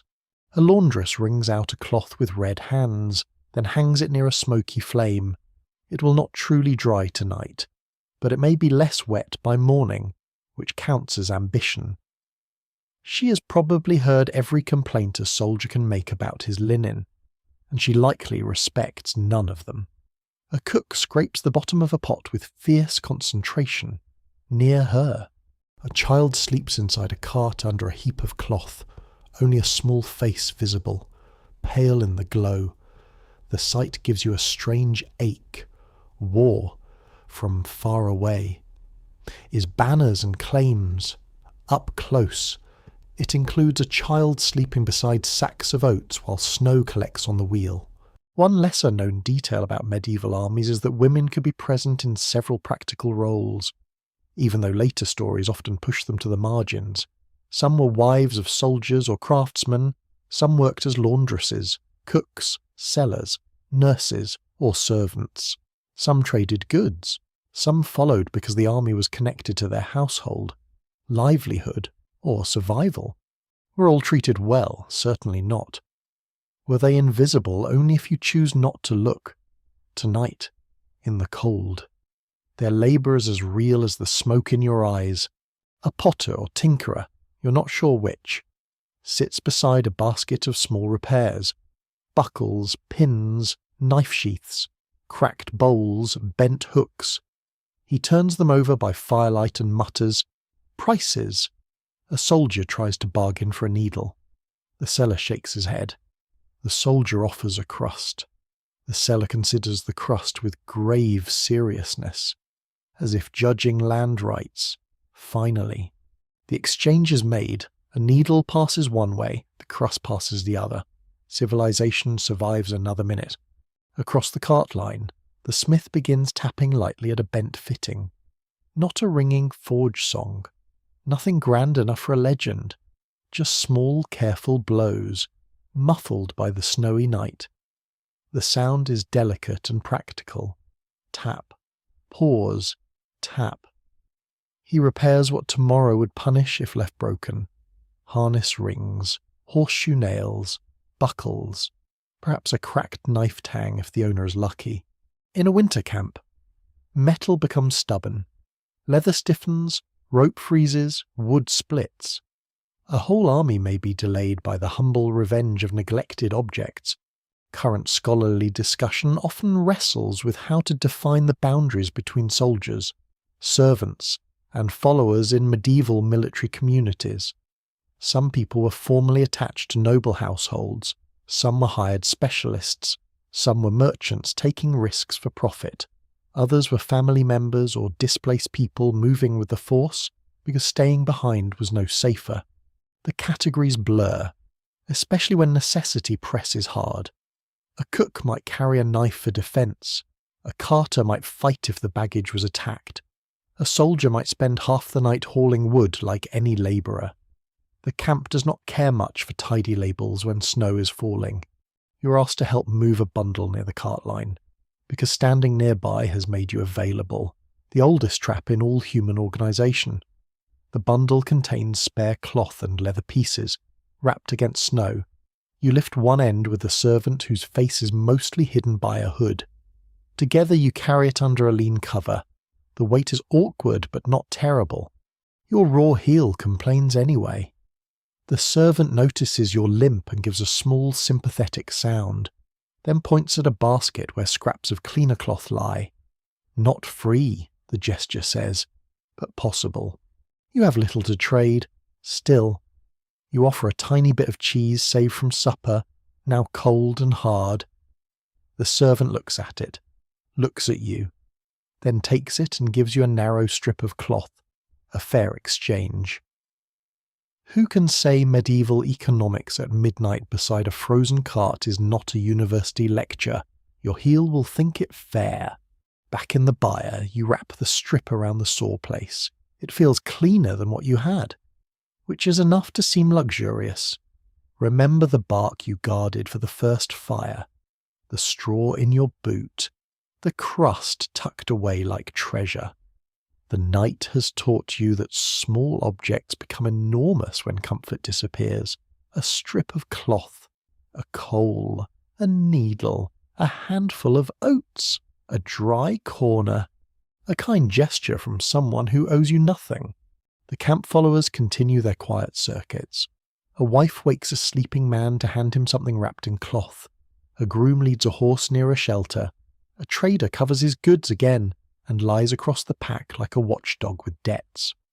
The laundress finally sits down, hands tucked under her arms, eyes closed but not yet asleep. Even rest looks like work preparing to continue. You settle once more among the soldiers, but the camp feels larger now, not safer, exactly, and not kinder, but fuller. Behind every spear is a chain of labour.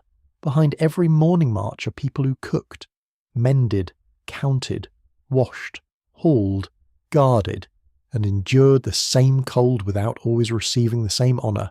The snow falls on all of them. It whitens helmets, carts, shawls, saddles, and sleeping children alike, and in the dim glow before the fire sinks again. You understand that surviving a brutal winter campaign night is never a solitary achievement. It is a crowded, smoky, aching collaboration, held together by hands that history too often lets vanish into the dark. The alarm begins as a sound that does not belong to sleep. At first it is only a shout somewhere beyond the animal line, sharp enough to cut through dreams but not clear enough to explain itself. You wake with your heart already running ahead of you, around you. The byre erupts in the confused, muffled violence of men trying to become useful before they are fully conscious. Cloaks tangle, straw flies, someone kicks a bowl. Someone else curses in a voice thick with sleep. A hand lands on your shoulder, not gently, and then vanishes as its owner searches for his own gear in the dark. For a breath or two, you do not know where you are. Then the cold tells you, the smoke, the packed bodies, the spear under your hand, the campaign, the snow, the road. Another shout rises outside. This one is clearer. Riders. No, perhaps not riders. Movement near the hedge. Guard call, wake up, wake up. You are up before you have finished understanding. Your cloak slips from one shoulder. Your fingers close around the spear shaft where you placed it. And for that single practical choice, you silently thank your earlier, colder self. Men who slept with weapons within reach are already stumbling toward the doorway. Men who did not are pawing through straw with the panic of people who have misplaced survival. A solid reality of medieval campaigning is that night alarms were frightening not only because of enemies, but because camps were crowded, dark, full of animals, fires, ropes, carts, weapons, and half-asleep people. Surprise could come from raiders, scouts, thieves, panicked horses, local resistance, or a mistaken sentry. Even a false alarm could injure men, scatter animals, waste precious rest, and leave everyone more exhausted for the morning. Darkness turns uncertainty into a weapon all by itself. You grab your helmet. It is colder than decency allows. You pull it on over your padded cap, and the chill presses down around your temples. Your shield catches on someone's cloak. He snarls. You apologize without meaning it, because apology is faster than argument. The doorway's crowded now, men squeezing out into the snow, each trying not to fall, each trying not to look afraid. Most fail at least a little. You probably do too. Fear is very hard to hide when you're wearing one boot properly and the other only half tightened. Outside, the camp is a broken map of red light and shadow. Fires flare as men kick them awake or accidentally scatter sparks. Snow whirls through the glow. Horses rear their heads and pull at ropes. A mule brays, offended by the entire concept of emergency.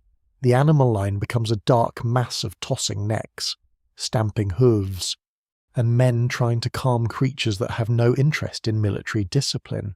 The shout has come from the road bend near the hedge, the very place where you stood watch earlier. That memory sharpens you. You know the bend. You know the stump that looks like a crouching man. You know the broken fence and the icy patch beneath the snow. You move with others toward it, not running exactly, because running on frozen ground in darkness is a quick way to meet the earth with your teeth. Instead, you hurry in short, careful steps, shield up, spear angled, breath loud under the helmet. A man ahead slips and goes down hard. Two others step around him. He rises with a groan and keeps moving. Very inspiring. Also very cold. Near the hedge, sentries are pointing toward the trees. One insists he saw shapes moving low beyond the road. Another heard a branch crack, then a whistle, then hooves farther off. A third says he saw nothing but snow. This is not reassuring. Too many people are certain in different directions, which is often how confusion dresses for battle. A peculiar detail from medieval warfare is that armies sometimes use noise itself as a tool during night attacks or scares. Horns, shouts, bells, drums, and sudden cries could magnify fear, making a small group seem larger or turning an anxious camp against itself. Even without a real attack, the idea of one can gallop through tired men faster than a horse over open ground. Tonight, every snapped branch seems to have enlisted. Your group forms near the road, not neatly, but close enough to feel one another. Shields lift, spears point outward. The snow beyond the hedge glows pale. For several heartbeats there is nothing, only falling snow, Only breath, only the restless camp behind you. Then something moves. A dark shape breaks from the trees, low and fast. Several men shout. A spear thrusts forward. Your whole body tightens so hard your shoulders ache. The shape bounds across the road and vanishes behind the ditch. A deer. For a moment, no one speaks. The humiliation has to settle first, somewhere behind you. A man laughs once, then stops because nobody is sure the alarm is over. The sentry who first shouted looks furious, perhaps with the deer, perhaps with himself, perhaps with the entire forest. Another man mutters that deer do not usually whistle. A third says the whistle may have been a bird. The debate is not calm. Then, from farther away, faint but real, comes the sound of hooves. Not many, not close, a quick dull rhythm beyond the ridge, fading into the snowy dark. The laughter dies. A commander arrives wrapped in a cloak over hastily fastened gear. He asks for reports. The sentries speak over one another until he cuts them quiet. Men are sent along the hedge, another pair toward the carts, another to check whether any animals have broken loose. No one charges into the trees. That would be brave in the same way stepping into a well is brave. Instead, the camp tightens. Watches are doubled, fires are shielded, men are ordered back but kept ready. Military historians still puzzle over how often small night raids, probes, and alarm-shaped campaign experience compared with larger recorded battles. Chronicles liked dramatic events, while ordinary scares often left little trace unless they caused disaster. Yet for the soldiers living through them, a false alarm, a stolen horse, a cut rope, or a few enemy scouts near camp could mark the whole night. Your body will remember this even if no scribe ever bothers. You stand near the road longer than expected. Snow lands on your helmet and melts down the rim. Your half-tightened boot lets cold creep in around the ankle. Your raw heel wakes fully and complains with impressive focus. The deer is gone. The distant hooves are gone. The camp remains tense, listening to a darkness that refuses to explain itself. Eventually the order comes to return to shelter, but not fully undress, not fully sleep, weapons close, helmets near, boots ready. No one argues. The buyer receives you again with smoke, straw, and irritation. Men settle badly, muttering about deer, scouts, fools, and the unfairness of being alive at such an hour. Someone says the deer was probably better fed than any of you. That earns a tired laugh, soft and brief. You lie down with your spear under your hand, more awake now than before. The fire is stirred just enough to glow. Outside, extra sentries take their posts, the animals calm by degrees. The snow falls as if nothing happened, as if it has not just watched 50 men stumble into terror because a deer had poor timing. Your heart slows, not quickly, but eventually. The night has not attacked, not fully. It has only reminded you that sleep in a campaign camp is always borrowed, never owned. You close your eyes again, listening past the bare wall, past the breathing men, past the soft hiss of snow, to the road bend where shadows can become enemies, deer can become legends, and survival depends on waking fast enough to meet whatever shape the darkness chooses next. After the alarm fades, the buyer does not truly sleep again, it only pretends. Bodies settle back into straw, but lightly now, as if every man has become a poorly made trap waiting to spring. Helmets remain close, spears lie under hands, boots stay half ready. The fire is coaxed into a small glow, not bright enough to waste fuel, not dead enough to leave everyone alone with the dark. Outside, the extra sentries stamp and murmur near the hedge, where the deer, the distant hooves, and every imagined enemy have left the night feeling crowded. Then someone groans, not the usual sleeping complaint of a man whose hip has found a stone. This is sharper, held between teeth. You turn your head, near the wall. One of the men who slipped during the alarm is sitting upright. clutching his wrist against his chest. He had risen after falling in the snow and kept moving, because panic is an excellent temporary medicine now that the danger has passed. Pain has returned with paperwork. A few men shift aside to make room. The injured soldier holds out his arm reluctantly, as if displaying it will make the hurt more official. His wrist is swollen, the skin tight and pale where the cold has touched it. He can move the fingers, which everyone treats as good news, though nobody says it too cheerfully. Broken wrist, a sprain, a deep bruise. All are miserable in a world where tomorrow still expects him to carry gear. A practical fact of medieval warfare is that many campaign injuries were not glorious battle wounds. Men were hurt by falls, carts, animals, tools, frost, weapons handled in darkness, strained joints, raw skin, and accidents during ordinary work. Winter multiplied these hazards. Ice made roads treacherous. Numb fingers mishandled buckles and blades. Cold stiffened muscles. Exhaustion slowed reactions. The camp could wound you before the enemy ever arrived, which feels rude. But history is rarely polite. An older man with some experience of treating camp hurts comes over. He's not a university-trained physician, not a famous surgeon with a polished case of instruments, but he knows enough to be summoned when ordinary bodies go wrong. He warms his hands near the embers before touching the wrist. That small courtesy may be the most professional thing anyone has done tonight. The injured soldier hisses as the joint is examined. The older man feels along the bones, asks if pain shoots upward, asks him to bend the fingers, then shakes his head slowly. Not hopeless, not good. A very medieval diagnosis. Someone brings a strip of cloth. Someone else produces a small wooden slat from a broken crate. The wrist is wrapped and supported, not beautifully, but firmly enough to keep it from flopping about like a loose chicken wing. The injured man is told to keep it close to his body and not use that hand unless he wants tomorrow to be worse. He gives the look of a person who has just been advised not to breathe too often.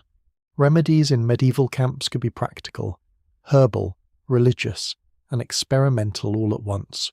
Warm water, wine, vinegar, grease, honey, plant poultices, linen bandages, splints, bleeding, prayer, and charms might appear depending on resources and belief.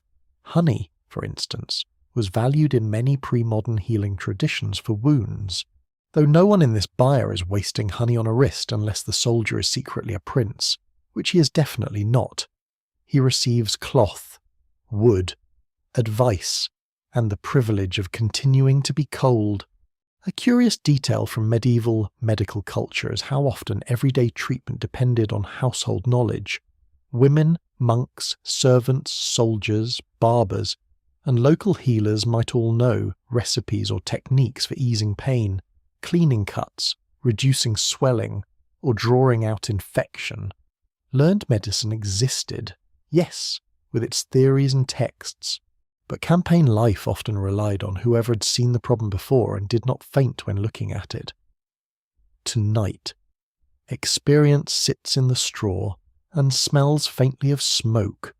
Your own heel begins complaining again, perhaps out of sympathy, perhaps because it is jealous of the attention. You unwrap the newer strip of cloth traded near the carts and check the raw place. It is red, tender, and annoyed, but cleaner than before. You warm your fingers at the embers, then press gently around it. No swelling beyond the rub, no dark colour. You tell yourself, this is good. You also tell yourself not to think about how many miles tomorrow may ask of it. The mind can be cruel with arithmetic.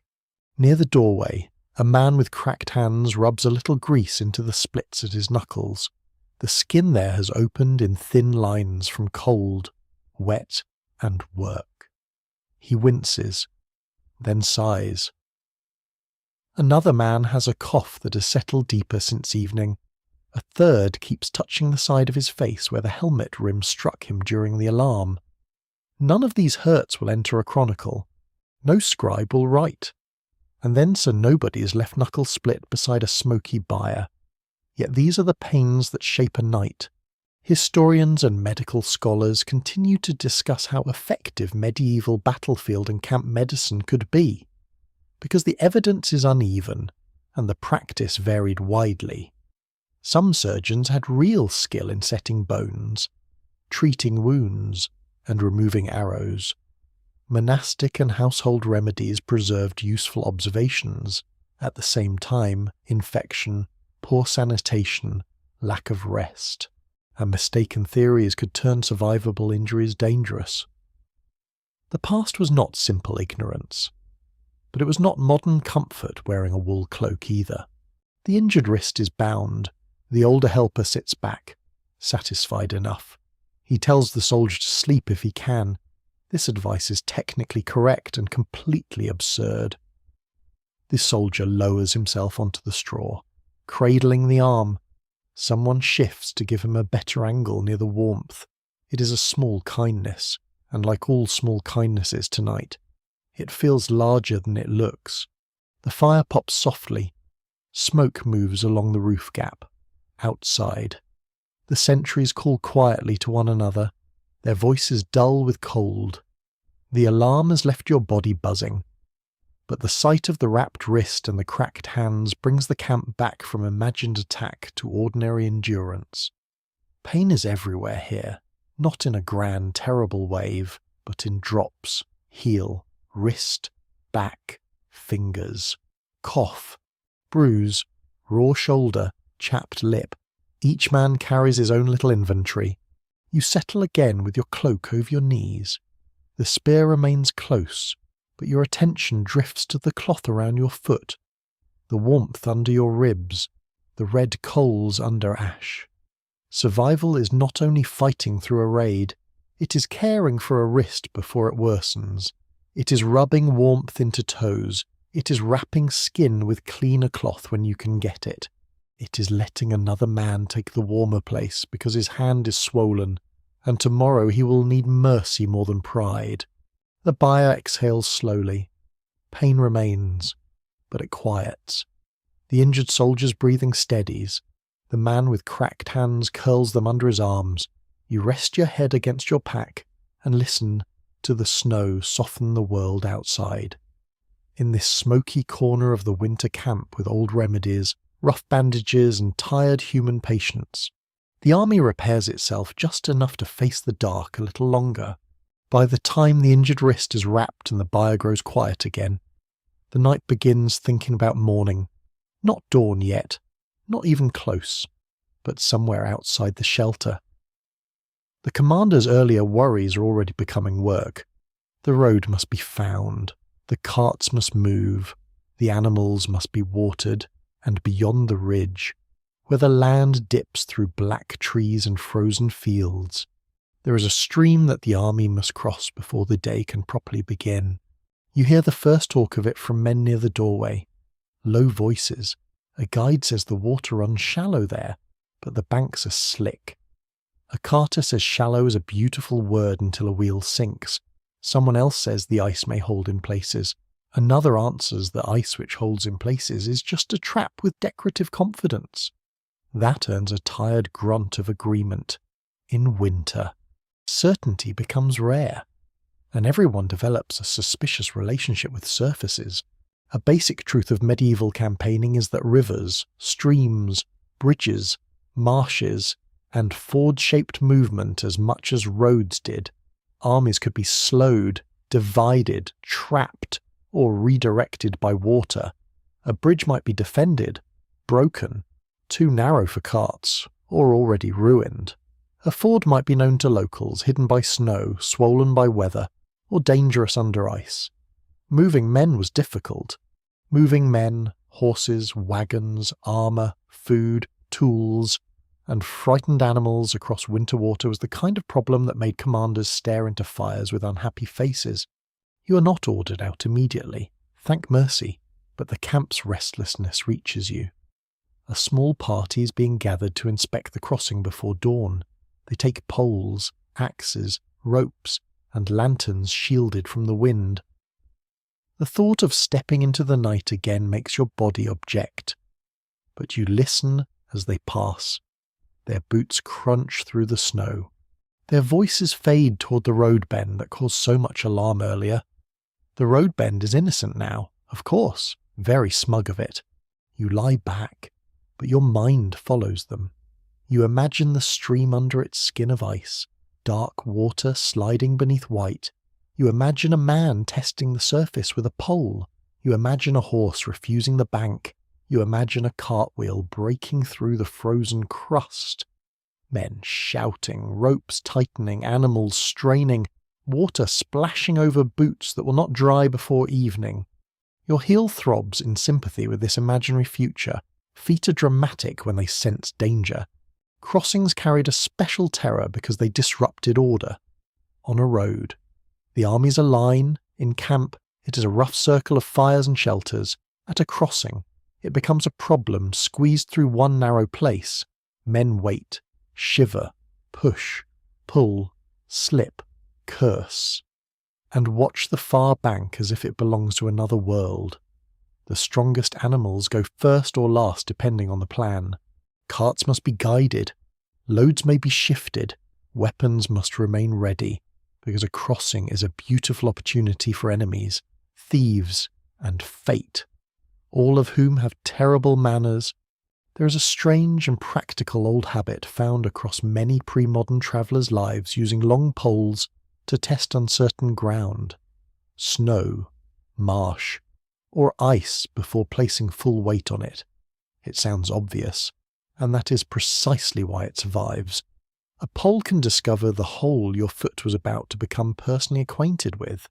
A spear shaft may serve in a pinch, though anyone using a good spear as a walking probe will receive looks from people who respect equipment. Still, better a scratched shaft than a vanished soldier. The inspection party returns after what feels like both a short time and half a lifetime. One man has snow up to his thighs. Another carries a lantern with a flame nearly dead inside. Their news travels quickly. The ford exists. The banks are worse than hoped. Ice has formed along the edges but not across the middle. The water is cold, fast enough to punish mistakes, and low enough to cross if men work carefully. A fallen branch blocks part of the approach. The carts will need help. The horses will need calming. Everyone will need patience, which is always in short supply before dawn. The commander's men wake more workers, not the whole camp yet, but enough. You're spared for the moment because of your watch, animal duty, and raw heel, though spared is a delicate word. In a winter camp, rest is never a gift. It is merely a task not yet assigned. You hear axes bite into wood outside, dull and steady. Men are clearing the approach.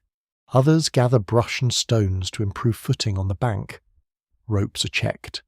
A carter swears that one wheel is already weak. Another tells him to save the complaint for when the wheel actually breaks, which is not comfort, but efficiency. Experts still debate how much medieval armies relied on local guides for crossings compared with the written knowledge. Scouting, or older route traditions, in settled regions, people knew fords, mills, bridges, and seasonal water levels. Armies often needed that knowledge, whether purchased, demanded, or extracted with pressure. Yet winter could make local knowledge uncertain. A ford known in autumn might become treacherous under snow. A bridge safe last month might be gone now. The land changes its mind, and soldiers pay attention, or pay bloodlessly at first, then perhaps with more than pride. You finally rise to help carry brush toward the carts. The sky remains dark, though its blackness has thinned a little near the east.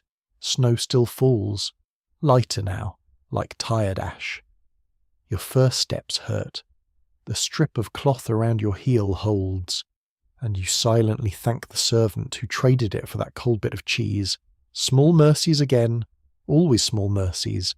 The path toward the crossing is marked by trampled snow and lantern glow. The stream speaks before you see it, a low muttering under ice and banks when you reach it. The cold deepens, water changes the air, It smells clean and metallic, carrying the scent of mud, stone, and winter roots. The ford is a dark strip between white shelves. Men stand along the near bank, breaking ice at the edges, laying brush where feet and hooves must descend. A horse snorts and backs away. Its handler speaks gently, then firmly, then gently again, cycling through the full emotional range of horse negotiation.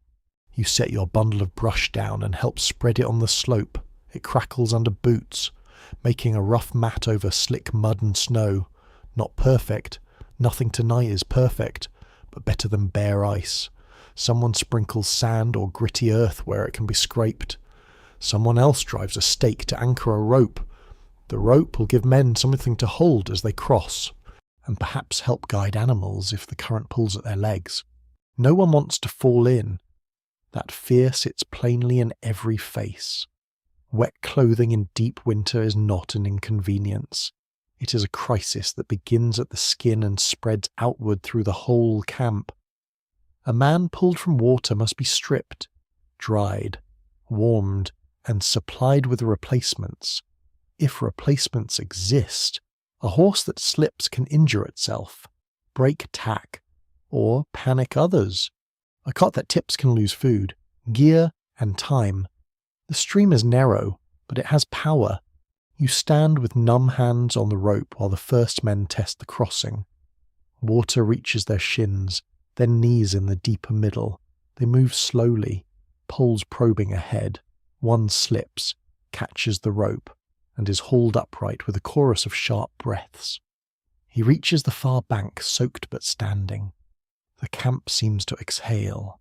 Morning is not here yet, but the night has shifted. Survivalers move from the fire circle to the ford, from cloaks and bandages to ropes and frozen banks. Behind you, the camp begins to stir. Ahead, the water keeps murmuring under its broken ice. You tighten your grip on the rope and feel the cold bite through your gloves, knowing that every crossing is a little bargain with the landscape, and this one must be paid before the army can march on. The first true hint of dawn arrives without warmth. It is only a paling of the sky beyond the trees, a slow thinning of black into bruised grey. But the camp feels it like a hand on the shoulder. Men begin to rise because the day has begun asking for them. And the day, as usual, has terrible timing. You stand near the stream rope, fingers stiff, cloak crusted with snow, heel throbbing inside its fresh wrap, and watch the ford become less mysterious and somehow more unpleasant in the growing light. The water looks colder now that you can see it properly. It moves dark and quick between broken shelves of ice, carrying little scraps of white foam along the stones. The brush laid on the bank is already crushed into mud by boots. The rope sags with wet. Men on the far side wave others forward, their legs soaked to the knee, faces pinched and pale. No one looks heroic. Everyone looks like a person who would very much like to have chosen a different profession. But the army must move. A central fact of medieval campaigning is that breaking camp could be nearly as difficult as making camp, especially in bad weather. Fires had to be put out or banked, gear packed, animals harnessed, carts loaded, sentries recalled, stragglers found, wounded men helped, and routes confirmed. Nothing about it happened with modern neatness. A camp was a temporary creature, and at dawn it had to fold its limbs back into a marching column. You're sent back from the ford to gather your own gear and help ready the byre. The path uphill feels longer than it did in the night. Snow has been trampled into grey paste. Ash marks the places where small fires burned. The air smells of smoke, wet wool, cold water, and the sour waking breath of many exhausted people. A horse shakes itself near the barn and scatters snow from its mane. Someone shouts for a missing strap. Someone else shouts that the missing strap is under his foot. A cook scrapes a pot with a sound so dry and final that it feels like breakfast has already lost. Inside the byre, men are becoming vertical in stages, First a groan, then an elbow, then a hooded head, then the slow search for boots, belt, knife, pouch, cloak, helmet, shield, and dignity. Though dignity remains missing, the fire is a dull bed of ash with a few red points hidden inside. Someone crouches and pushes the ash over them, saving a little life if the camp returns or if embers can be carried. Fire, remember, is easier to preserve than summon from nothing, and no sensible person lets a coal die from laziness in winter. There is a small odd custom among travellers and soldiers of many periods, including medieval ones, of carrying live coals in covered pots or wrapped arrangements of ash to restart fires later. It sounds risky because it is. It also sounds clever because it is that too. A coal kept breathing through the morning march can save labour at the next halt. Of course, carrying fire inside baggage full of cloth and straw requires the calm confidence of people who have not yet invented fire insurance. You kneel by your sleeping place, now only a flattened hollow in old straw. Your spear is there, your shield, your helmet, your small pack, your remaining crust, thankfully unclaimed by men, mice, or fate. You check each item with dull care, the knife at your belt, the cord at your neck, the cloth around your heel, your boot seams. The world may be cold and irrational, but counting gear gives the mind something firm to hold. A man nearby struggles to fasten his cloak with one hand while the other wrist remains splintered from the night alarm. You help him without speaking. He nods, jaw tight. His face has the pale calm of someone who has discovered that pain is joining the march. The man with the cracked hands wraps them in cloth before taking his pack. The one who coughed through the night sits longer than the others, then rises too quickly and steadies himself against the wall. Nobody asks whether he can walk. The question is already answered by the fact that he must. There is continuing disagreement among historians about how flexible medieval commanders were in allowing sick or injured soldiers to rest, remain with baggage, or be left in local care. Much depended on status, resources, urgency, and whether friendly shelter existed nearby. In a harsh, moving campaign, compassion had to wrestle with necessity, and necessity had very strong arms. Here, at this dawn, the wounded are not abandoned, but neither can the whole army wait for every ache to negotiate terms. You step outside with your pack on your shoulder. The weight feels heavier than last night. That is not because it changed. It is because you did. The road has been pressed into a dark lane through the snow. Men form in loose groups according to retinue, task, and command. The camp followers are already packing carts, tying bundles, covering pots, waking children, scolding animals, and defending their goods from weather and wandering hands. The laundress from the night has her cloths bundled under one arm, her eyes narrowed against the morning. The servant who traded you the strip of cloth passes by with a basket. You touch your heel lightly through the boot and hope she somehow receives the thanks through medieval airmail. She doesn't look over, because she is busy surviving. At the animal line, the work is louder, saddles go back on, harness creaks. Oxen lower their heads into yokes. Mules object with deep moral conviction. Horses stamp at the packed snow. Men check hooves, tighten girths, adjust loads, and swear at buckles that froze into stiff little enemies overnight. The hay is nearly gone from one bundle. Oats are measured with care. One horse limps but is led anyway, slowly, beside a groom whose expression says every step matters. You join others near the carts. A wheel must be freed from a frozen rut where slush hardened around it during the night. Men shove, pry, and curse. Someone chips at the ice with an axe head. The wheel jerks loose suddenly, and half the group stumbles forward. A tired laugh moves through them. The cart rolls a few feet, then stops again because the world enjoys repetition. You help push until your shoulders burn and your heel flares. The cart moves at last toward the road, leaving 2 deep tracks behind it. The command passes down the line: pack, form, prepare to cross. The words travel from officer to servant, from man-at-arms to foot soldier, from carter to groom, becoming rougher and simpler as they move. By now the sky is light enough to show the fields beyond the camp, white and silent. The broken village looks smaller in morning, less shelter than memory. The byre that seemed merciful in darkness now looks like a poor animal shed with one wall leaning and straw spilling from its mouth. Yet you feel a strange fondness for it. It kept you alive, badly, but alive. You take one last look at the ashes, the trampled straw, the place where the alarm spilled everyone into snow, the spot where the wrist was wrapped, the doorway where prayers drifted in. Nothing remains that would tell a future traveller everything that happened here. Only footprints, dung, ash, broken twigs, and the fading warmth of bodies that have moved on. Then you turn toward the ford. The column ahead is already beginning to cross. Men gripping the rope, carts waiting, animals snorting at the water. Dawn has not made the campaign kinder. It has only made the next task visible. You tighten your cloak, settle the spear against your shoulder, and step into line, carrying smoke in your hair, cold in your bones, and the stubborn knowledge that surviving the night was only the first duty of morning. The ford takes the army one body at a time.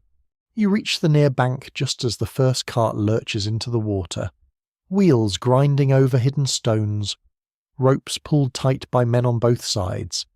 The stream bites through the morning air. Its sound is louder here. Not a gentle countryside murmur, but a cold, busy muttering beneath broken ice. Men brace their boots in the brush laid over the slope. Horses toss their heads. Oxen lower themselves into the work with the patient misery of creatures who have seen humans make bad decisions before. When your turn comes, you grip the rope and step down. The first shock of water through your boot is so immediate that your entire soul appears to leave.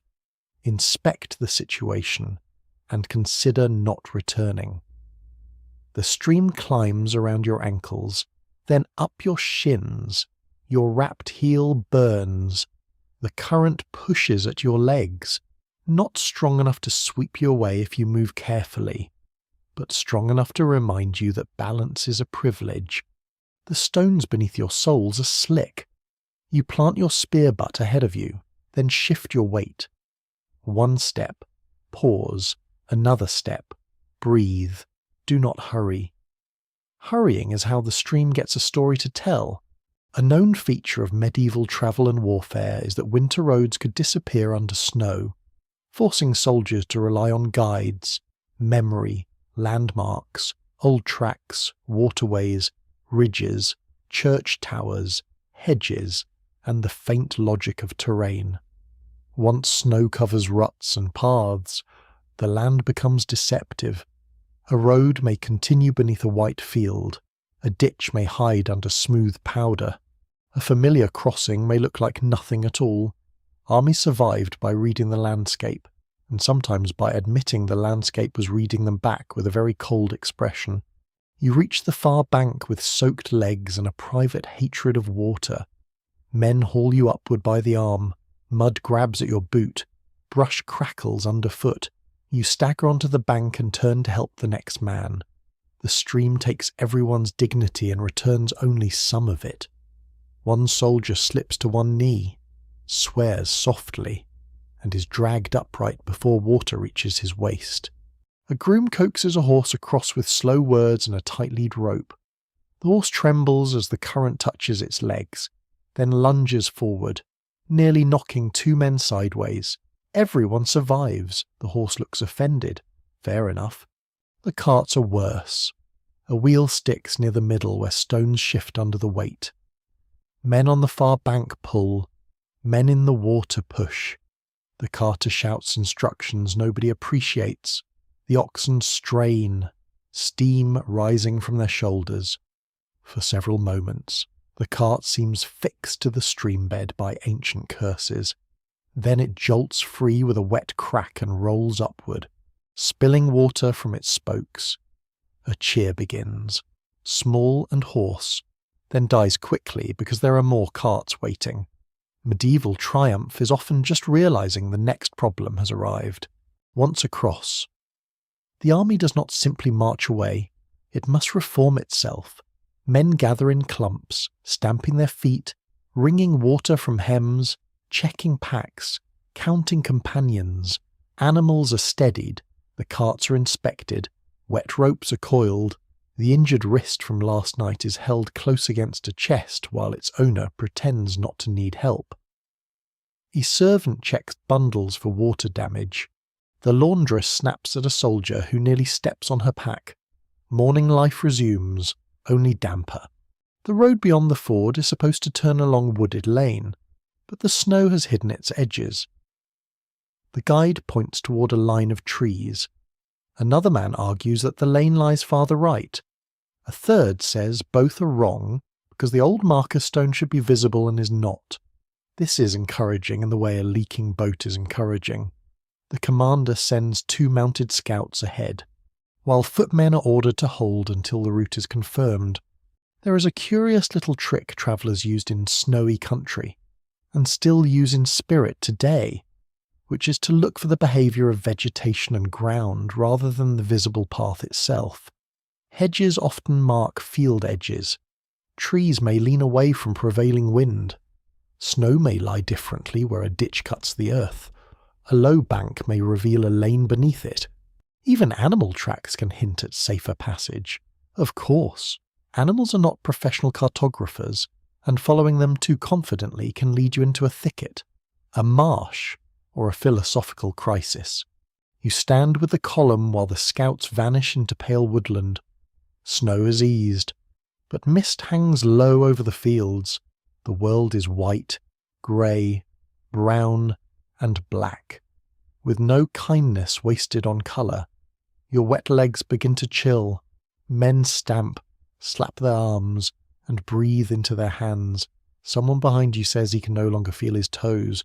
Someone else tells him that is because his toes resigned during the crossing. The joke is poor. It helps anyway. Arguments among scholars continue over how much route finding in medieval warfare depended on formal planning, compared with local knowledge gathered day by day. Royal roads, pilgrimage ways, trade routes, and known passes mattered. But campaigns also crossed fields, forests, private lanes, river edges, and rough tracks where written plans could fail quickly. Snow made everything more uncertain. The army needed guides, scouts, memory, coercion, and luck. Luck, annoyingly, never signs a contract. The scouts return after a while, one horse blowing hard, its flanks dark with damp. They have found the lane, but it is partly blocked by fallen branches and drifted snow. Worse, a second track crosses it near the trees, and men must be careful not to follow the wrong line into marshy ground. The commander orders markers set. Broken branches are thrust upright. A strip of cloth is tied to one. Fluttering weakly in the pale morning, men with axes go forward to clear the lane. The column begins moving again in pieces. You step into the wooded lane and feel the snow change underfoot. Beneath it lies packed earth, harder than the field, but rutted and treacherous. Trees crowd close, branches heavy with snow. Every so often one drops its load with a soft thump that makes men flinch after the night alarm. The lane bends, then bends again, behind you. The rest of the army disappears in mist and trunks. Ahead, only the backs of men, the sway of packs, and the dark line of trees remain. This is a different danger from the cold byre. There, survival meant staying warm and guarded. Here, survival means staying attached to the column. Snow muffles footsteps, mist shortens sight. A man who stops to adjust a boot can lose the group in minutes if no one notices. A cart delayed at a bend can split the line. A wrong turn can scatter tired men into fields where every hedge looks like another hedge. You keep close to the soldier ahead, watching the mark his boots leave before snow softens it. The forest smells of wet bark, crushed snow, and the faint green bitterness of broken branches.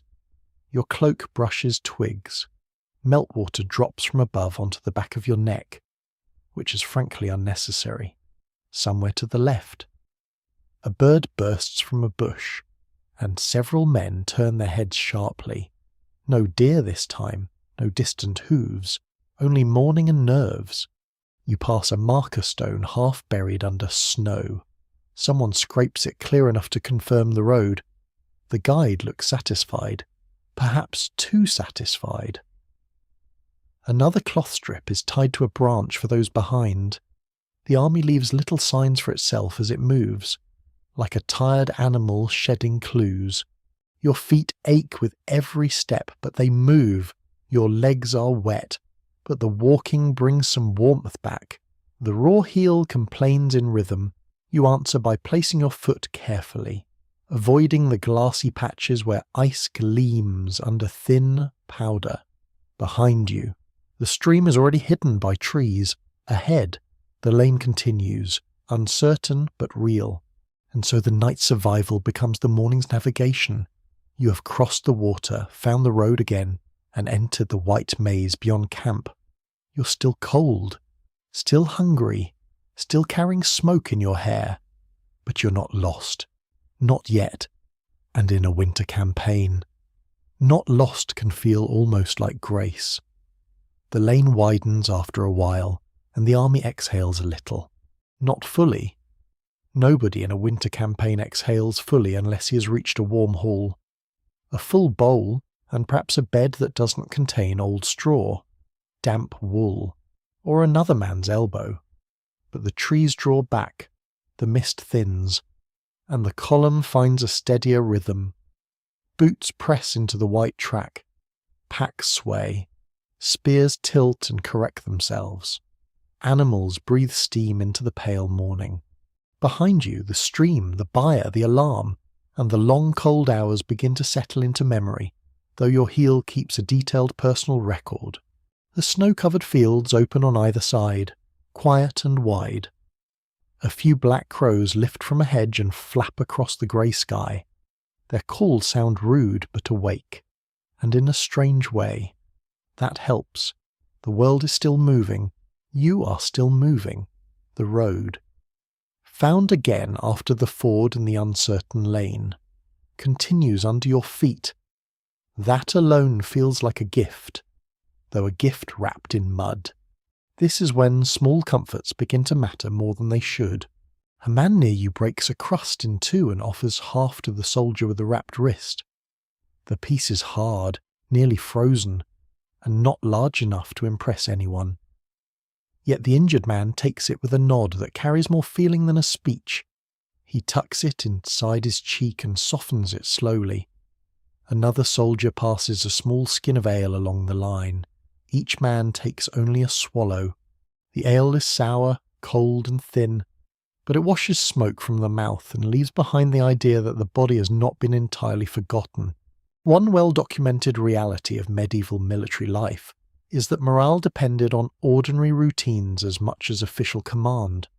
Food, drink, rest, jokes, familiar companions, shared labour, religious observance, and the promise of pay all helped men endure what would otherwise be only fear and fatigue.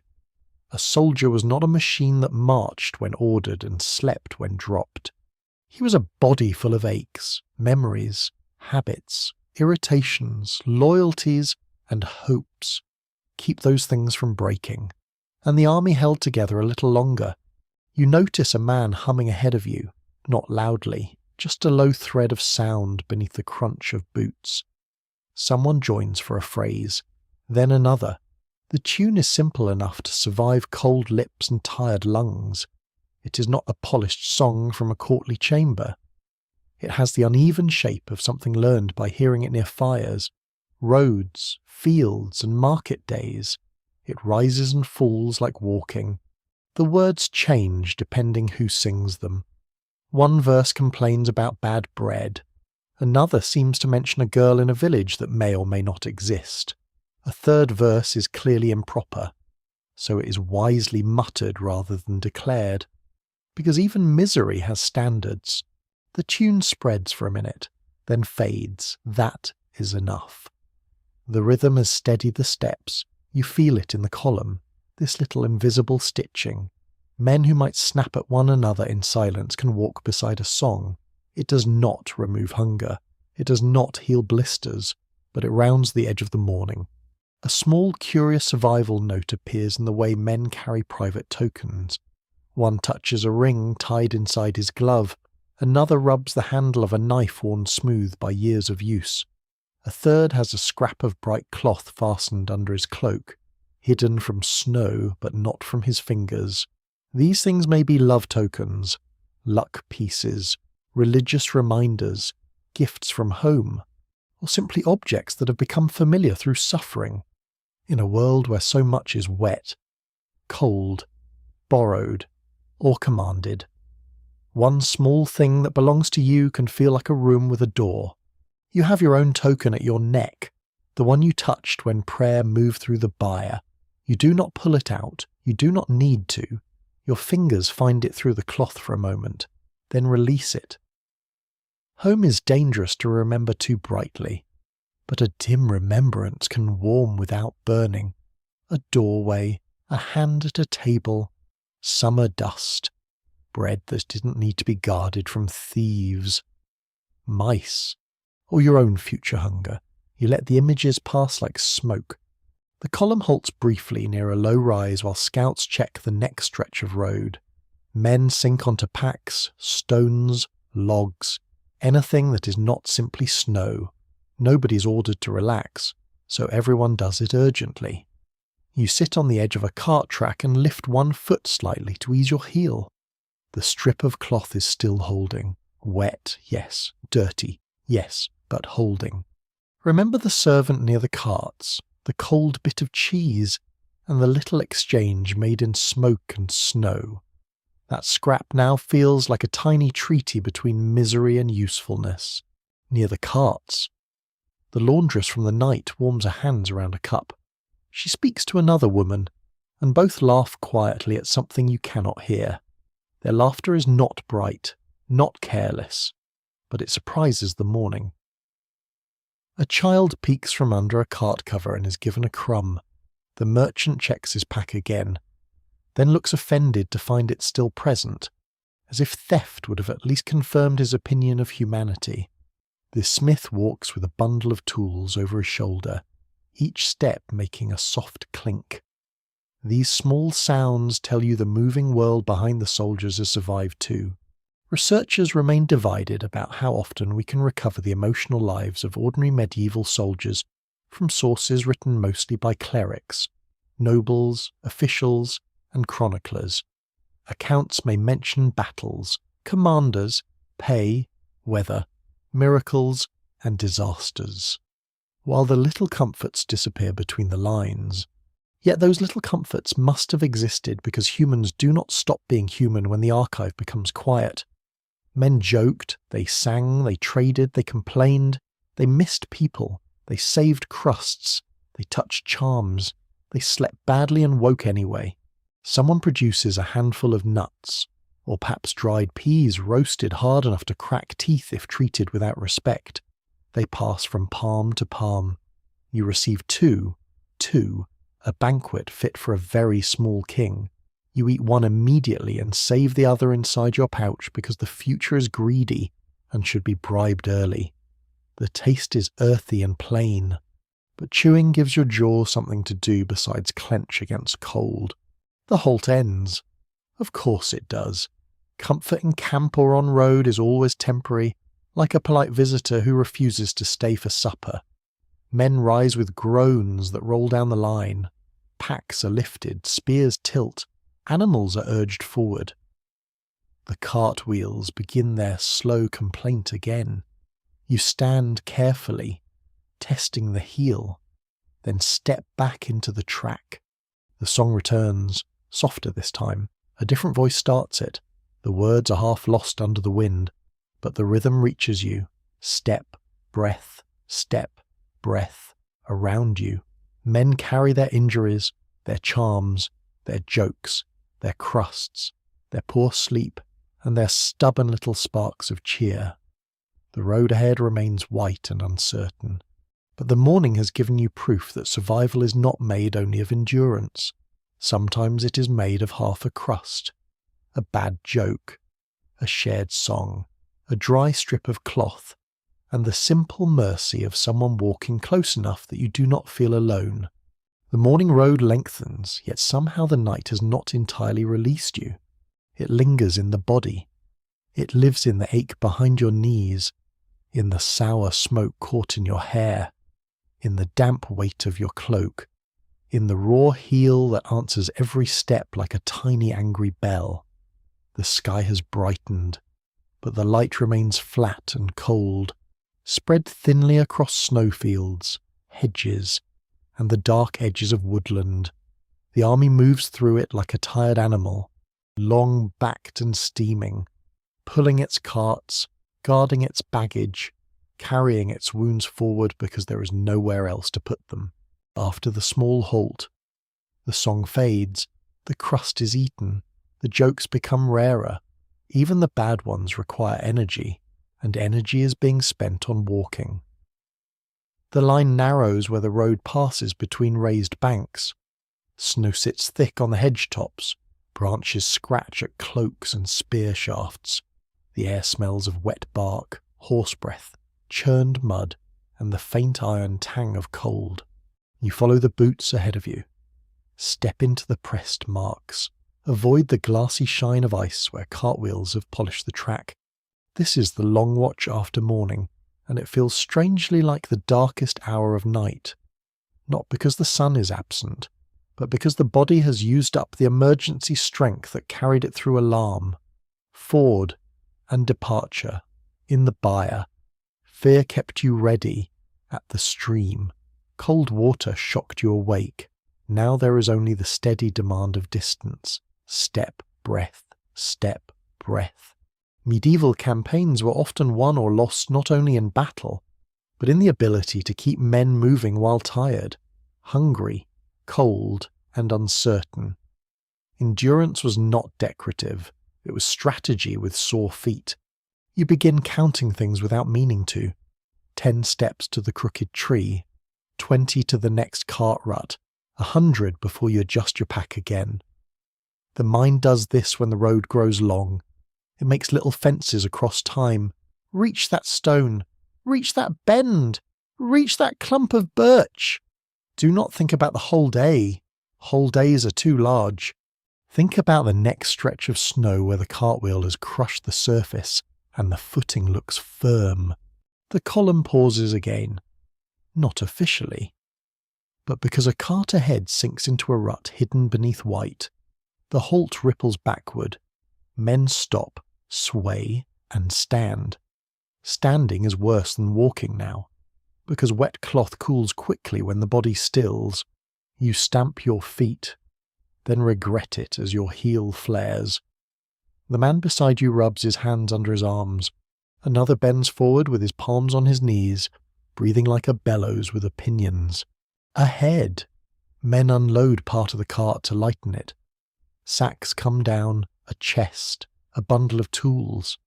Someone lifts a cooking pot with the solemn care of a priest moving relics, which is fair, because a pot in winter may be holier than half the banners.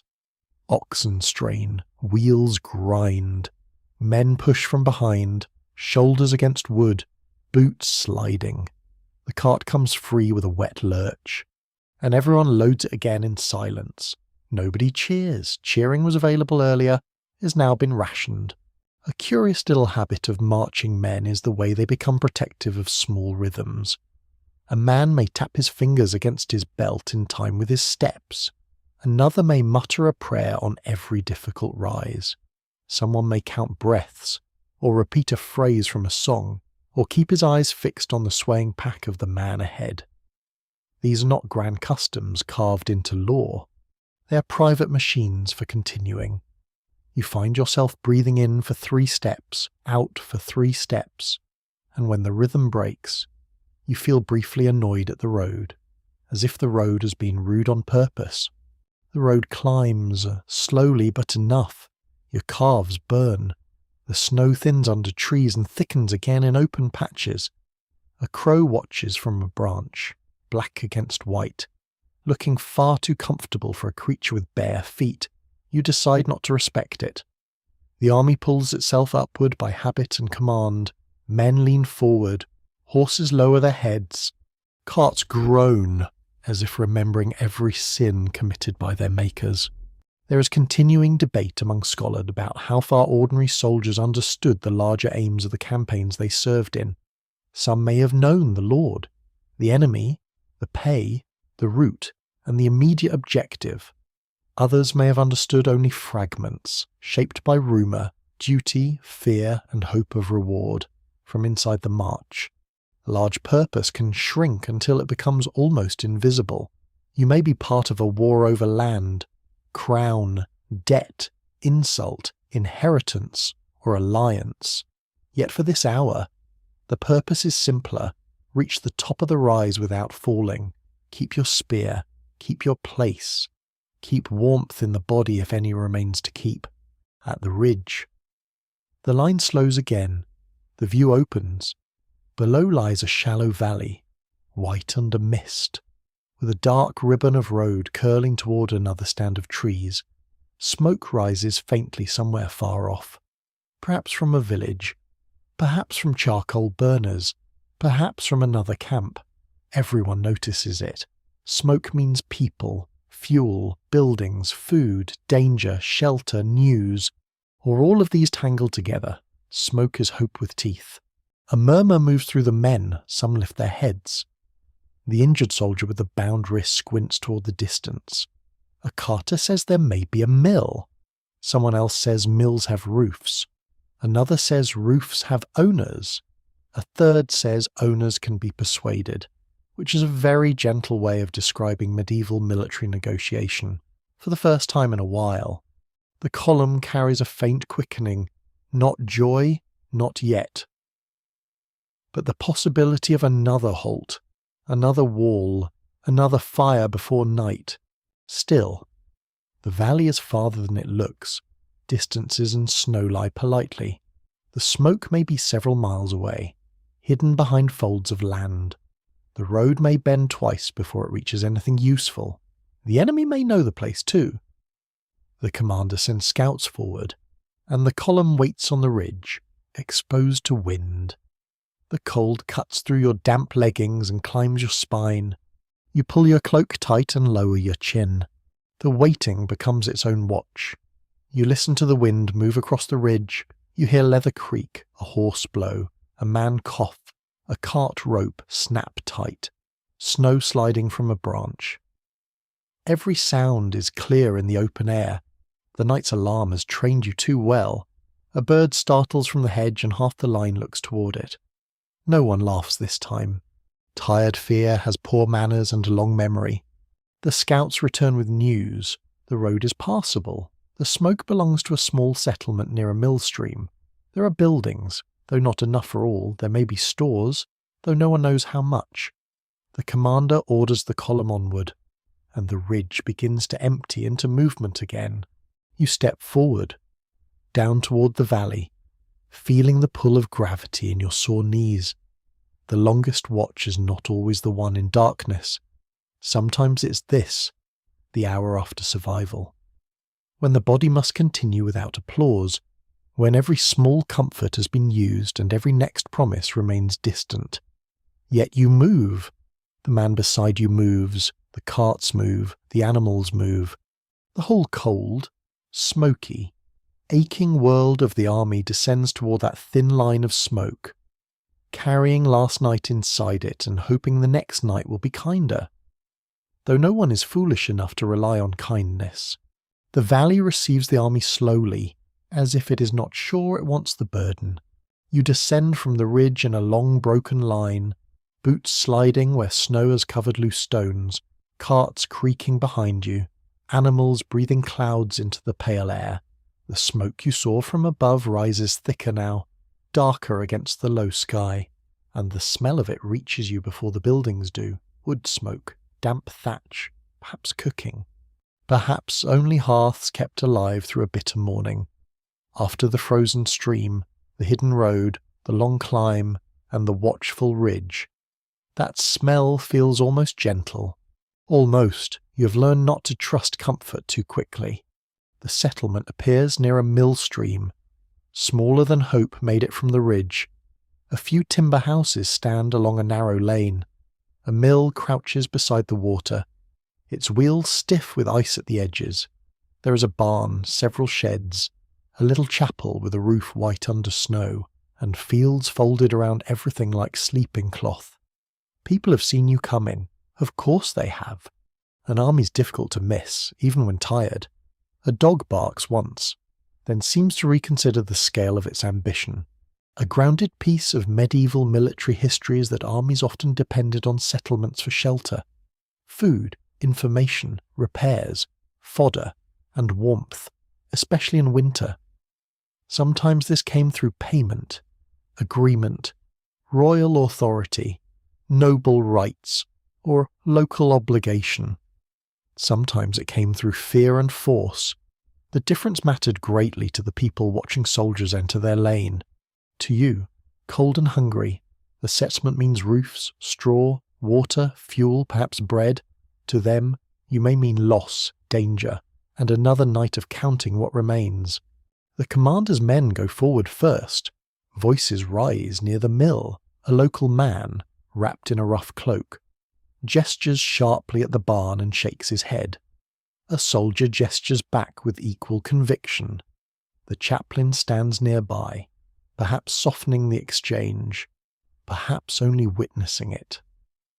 The quartermaster appears again, that tired keeper of numbers, and begins asking about grain, hay, ovens, spare rooms, livestock, carts, and tools. The settlement becomes a ledger with doors. You wait with the column along the lane while decisions are made. Your wet legs have grown cold again. Your heel pulses. Your stomach remembers breakfast never properly arrived. Around you, men stare at rooftops with the deep longing usually reserved for saints and miracles. A roof is not just architecture after a night like yours. A roof is a promise that snow may fall somewhere else for a while. You are assigned with others to a shed near the barn, better than the broken byre of last night. Though not by enough to inspire poetry, it has a real roof, most of 2 walls, a packed dirt floor, and the glorious absence of direct wind across your face. Old straw is dragged in, packs are dropped. Men claim corners with the speed of experienced discomfort. The soldier with the wrapped wrist gets a place near the inner wall. The coughing man sits near the door until someone pulls him farther inside. 'Cause even rough camps can have rough mercy. A small offbeat detail of winter campaigning is that soldiers sometimes treated good straw almost like treasure. Fresh bedding, dry fodder, and clean rushes were not glamorous, but they separated bodies from frozen floors, warmed animals, protected goods, and made sleep possible. In a world without sleeping bags, insulated mats, or that modern wonder called a hotel room with questionable carpet, straw could be the difference between rest and misery. You spread it with your hands, smelling dust, chaff, old hay, and the faint sweetness buried under barn air. The camp reforms around the settlement. Animals go to one side, carts are drawn near the lane. Guards are posted because arrival does not remove danger. Fires are lit in sheltered places, carefully this time, with fuel counted and watched. The miller, or perhaps the miller's wife, argues over flour. A child peers from behind a door and vanishes when a soldier turns his head. Camp followers unpack just enough to work. The smith examines cracked fitting. The laundress bargains for warm water with the expression of a queen negotiating borders. The merchant opens his pack under cover and immediately attracts men with coins, buttons, scraps, and unrealistic wishes. Debate remains lively among historians over how winter quarters changed the relationship between armies and civilians. Some arrangements were regulated by law, custom, payment, or command. Others were abusive, improvised, and harsh, especially when supplies ran low. A village could become a partner, a victim, a marketplace, a shelter, or all of these before sunset. You do not need the full debate to sense the tension in the lane. Soldiers need warmth. Villagers need what they own to survive the same winter. The snow falls on both needs and does not choose kindly. You receive a bowl later in the day, thicker than last night's broth, grain, perhaps peas, a shred of meat, and enough heat to make your hands tremble around it. You eat slowly, sitting in the shed doorway, watching smoke drift over the settlement. The first spoonful feels almost too rich. Though it is plain by any comfortable standard, your body takes it seriously. Warmth moves outward from your stomach like a small lantern being carried through a dark house. The men around you soften as food and shelter begin their quiet work. One removes his boots and groans with such sincerity that several others laugh. The bound wrist is checked again. Your heel is unwrapped, cleaned with a little warm water, and wrapped once more with cloth that is still not clean in a modern sense, but less offensive than before. You flex your toes. They answer, good enough. Medieval survival has many versions of good enough. Outside. The day dims early. Winter does not spend light freely. The settlement's roofs turn blue-grey under gathering evening. The mill stream murmurs under ice, reminding you of the ford, but from a safer distance now. Men gather near fires, not with the panic of last night, but with practiced caution. Weapons remain close. Guards stand along the lane and near the fields. The road behind you disappears under fresh snow, smoothing away the morning's tracks as if the world is already trying to forget how hard you worked to reach this place. You do not forget. You remember the first embarrassed flame in the broken byre, the shared cloaks, the thin supper, the guard post at the hedge, the horse steaming under your hand, the spear beside you in the straw, the raw heel, the murmured prayer, the counted firewood, the camp followers moving through smoke, the alarm, the deer, the distant hooves, the wrapped wrist, the cold stream, the hidden road, the half-crust, the bad song, the ridge wind, the line of smoke that drew you here. Now dusk settles over another camp, and you understand the strange peace of having survived one more campaign night, not survived forever, not escaped the war, not conquered winter, just one night in medieval life. That could be enough to make a man close his eyes with gratitude. Tomorrow will ask again. The road will harden. The bowls will empty. The cold will search for every gap in wool and wall. But tonight there is a shed, a fire, little food, a wrapped heel, and the breathing presence of others nearby. You lie back in the straw as evening deepens. Smoke curls through the cracks, somewhere outside. A guard calls softly. A horse shifts. A child laughs once inside a house, then is hushed. The sound is small and human, and it stays with you.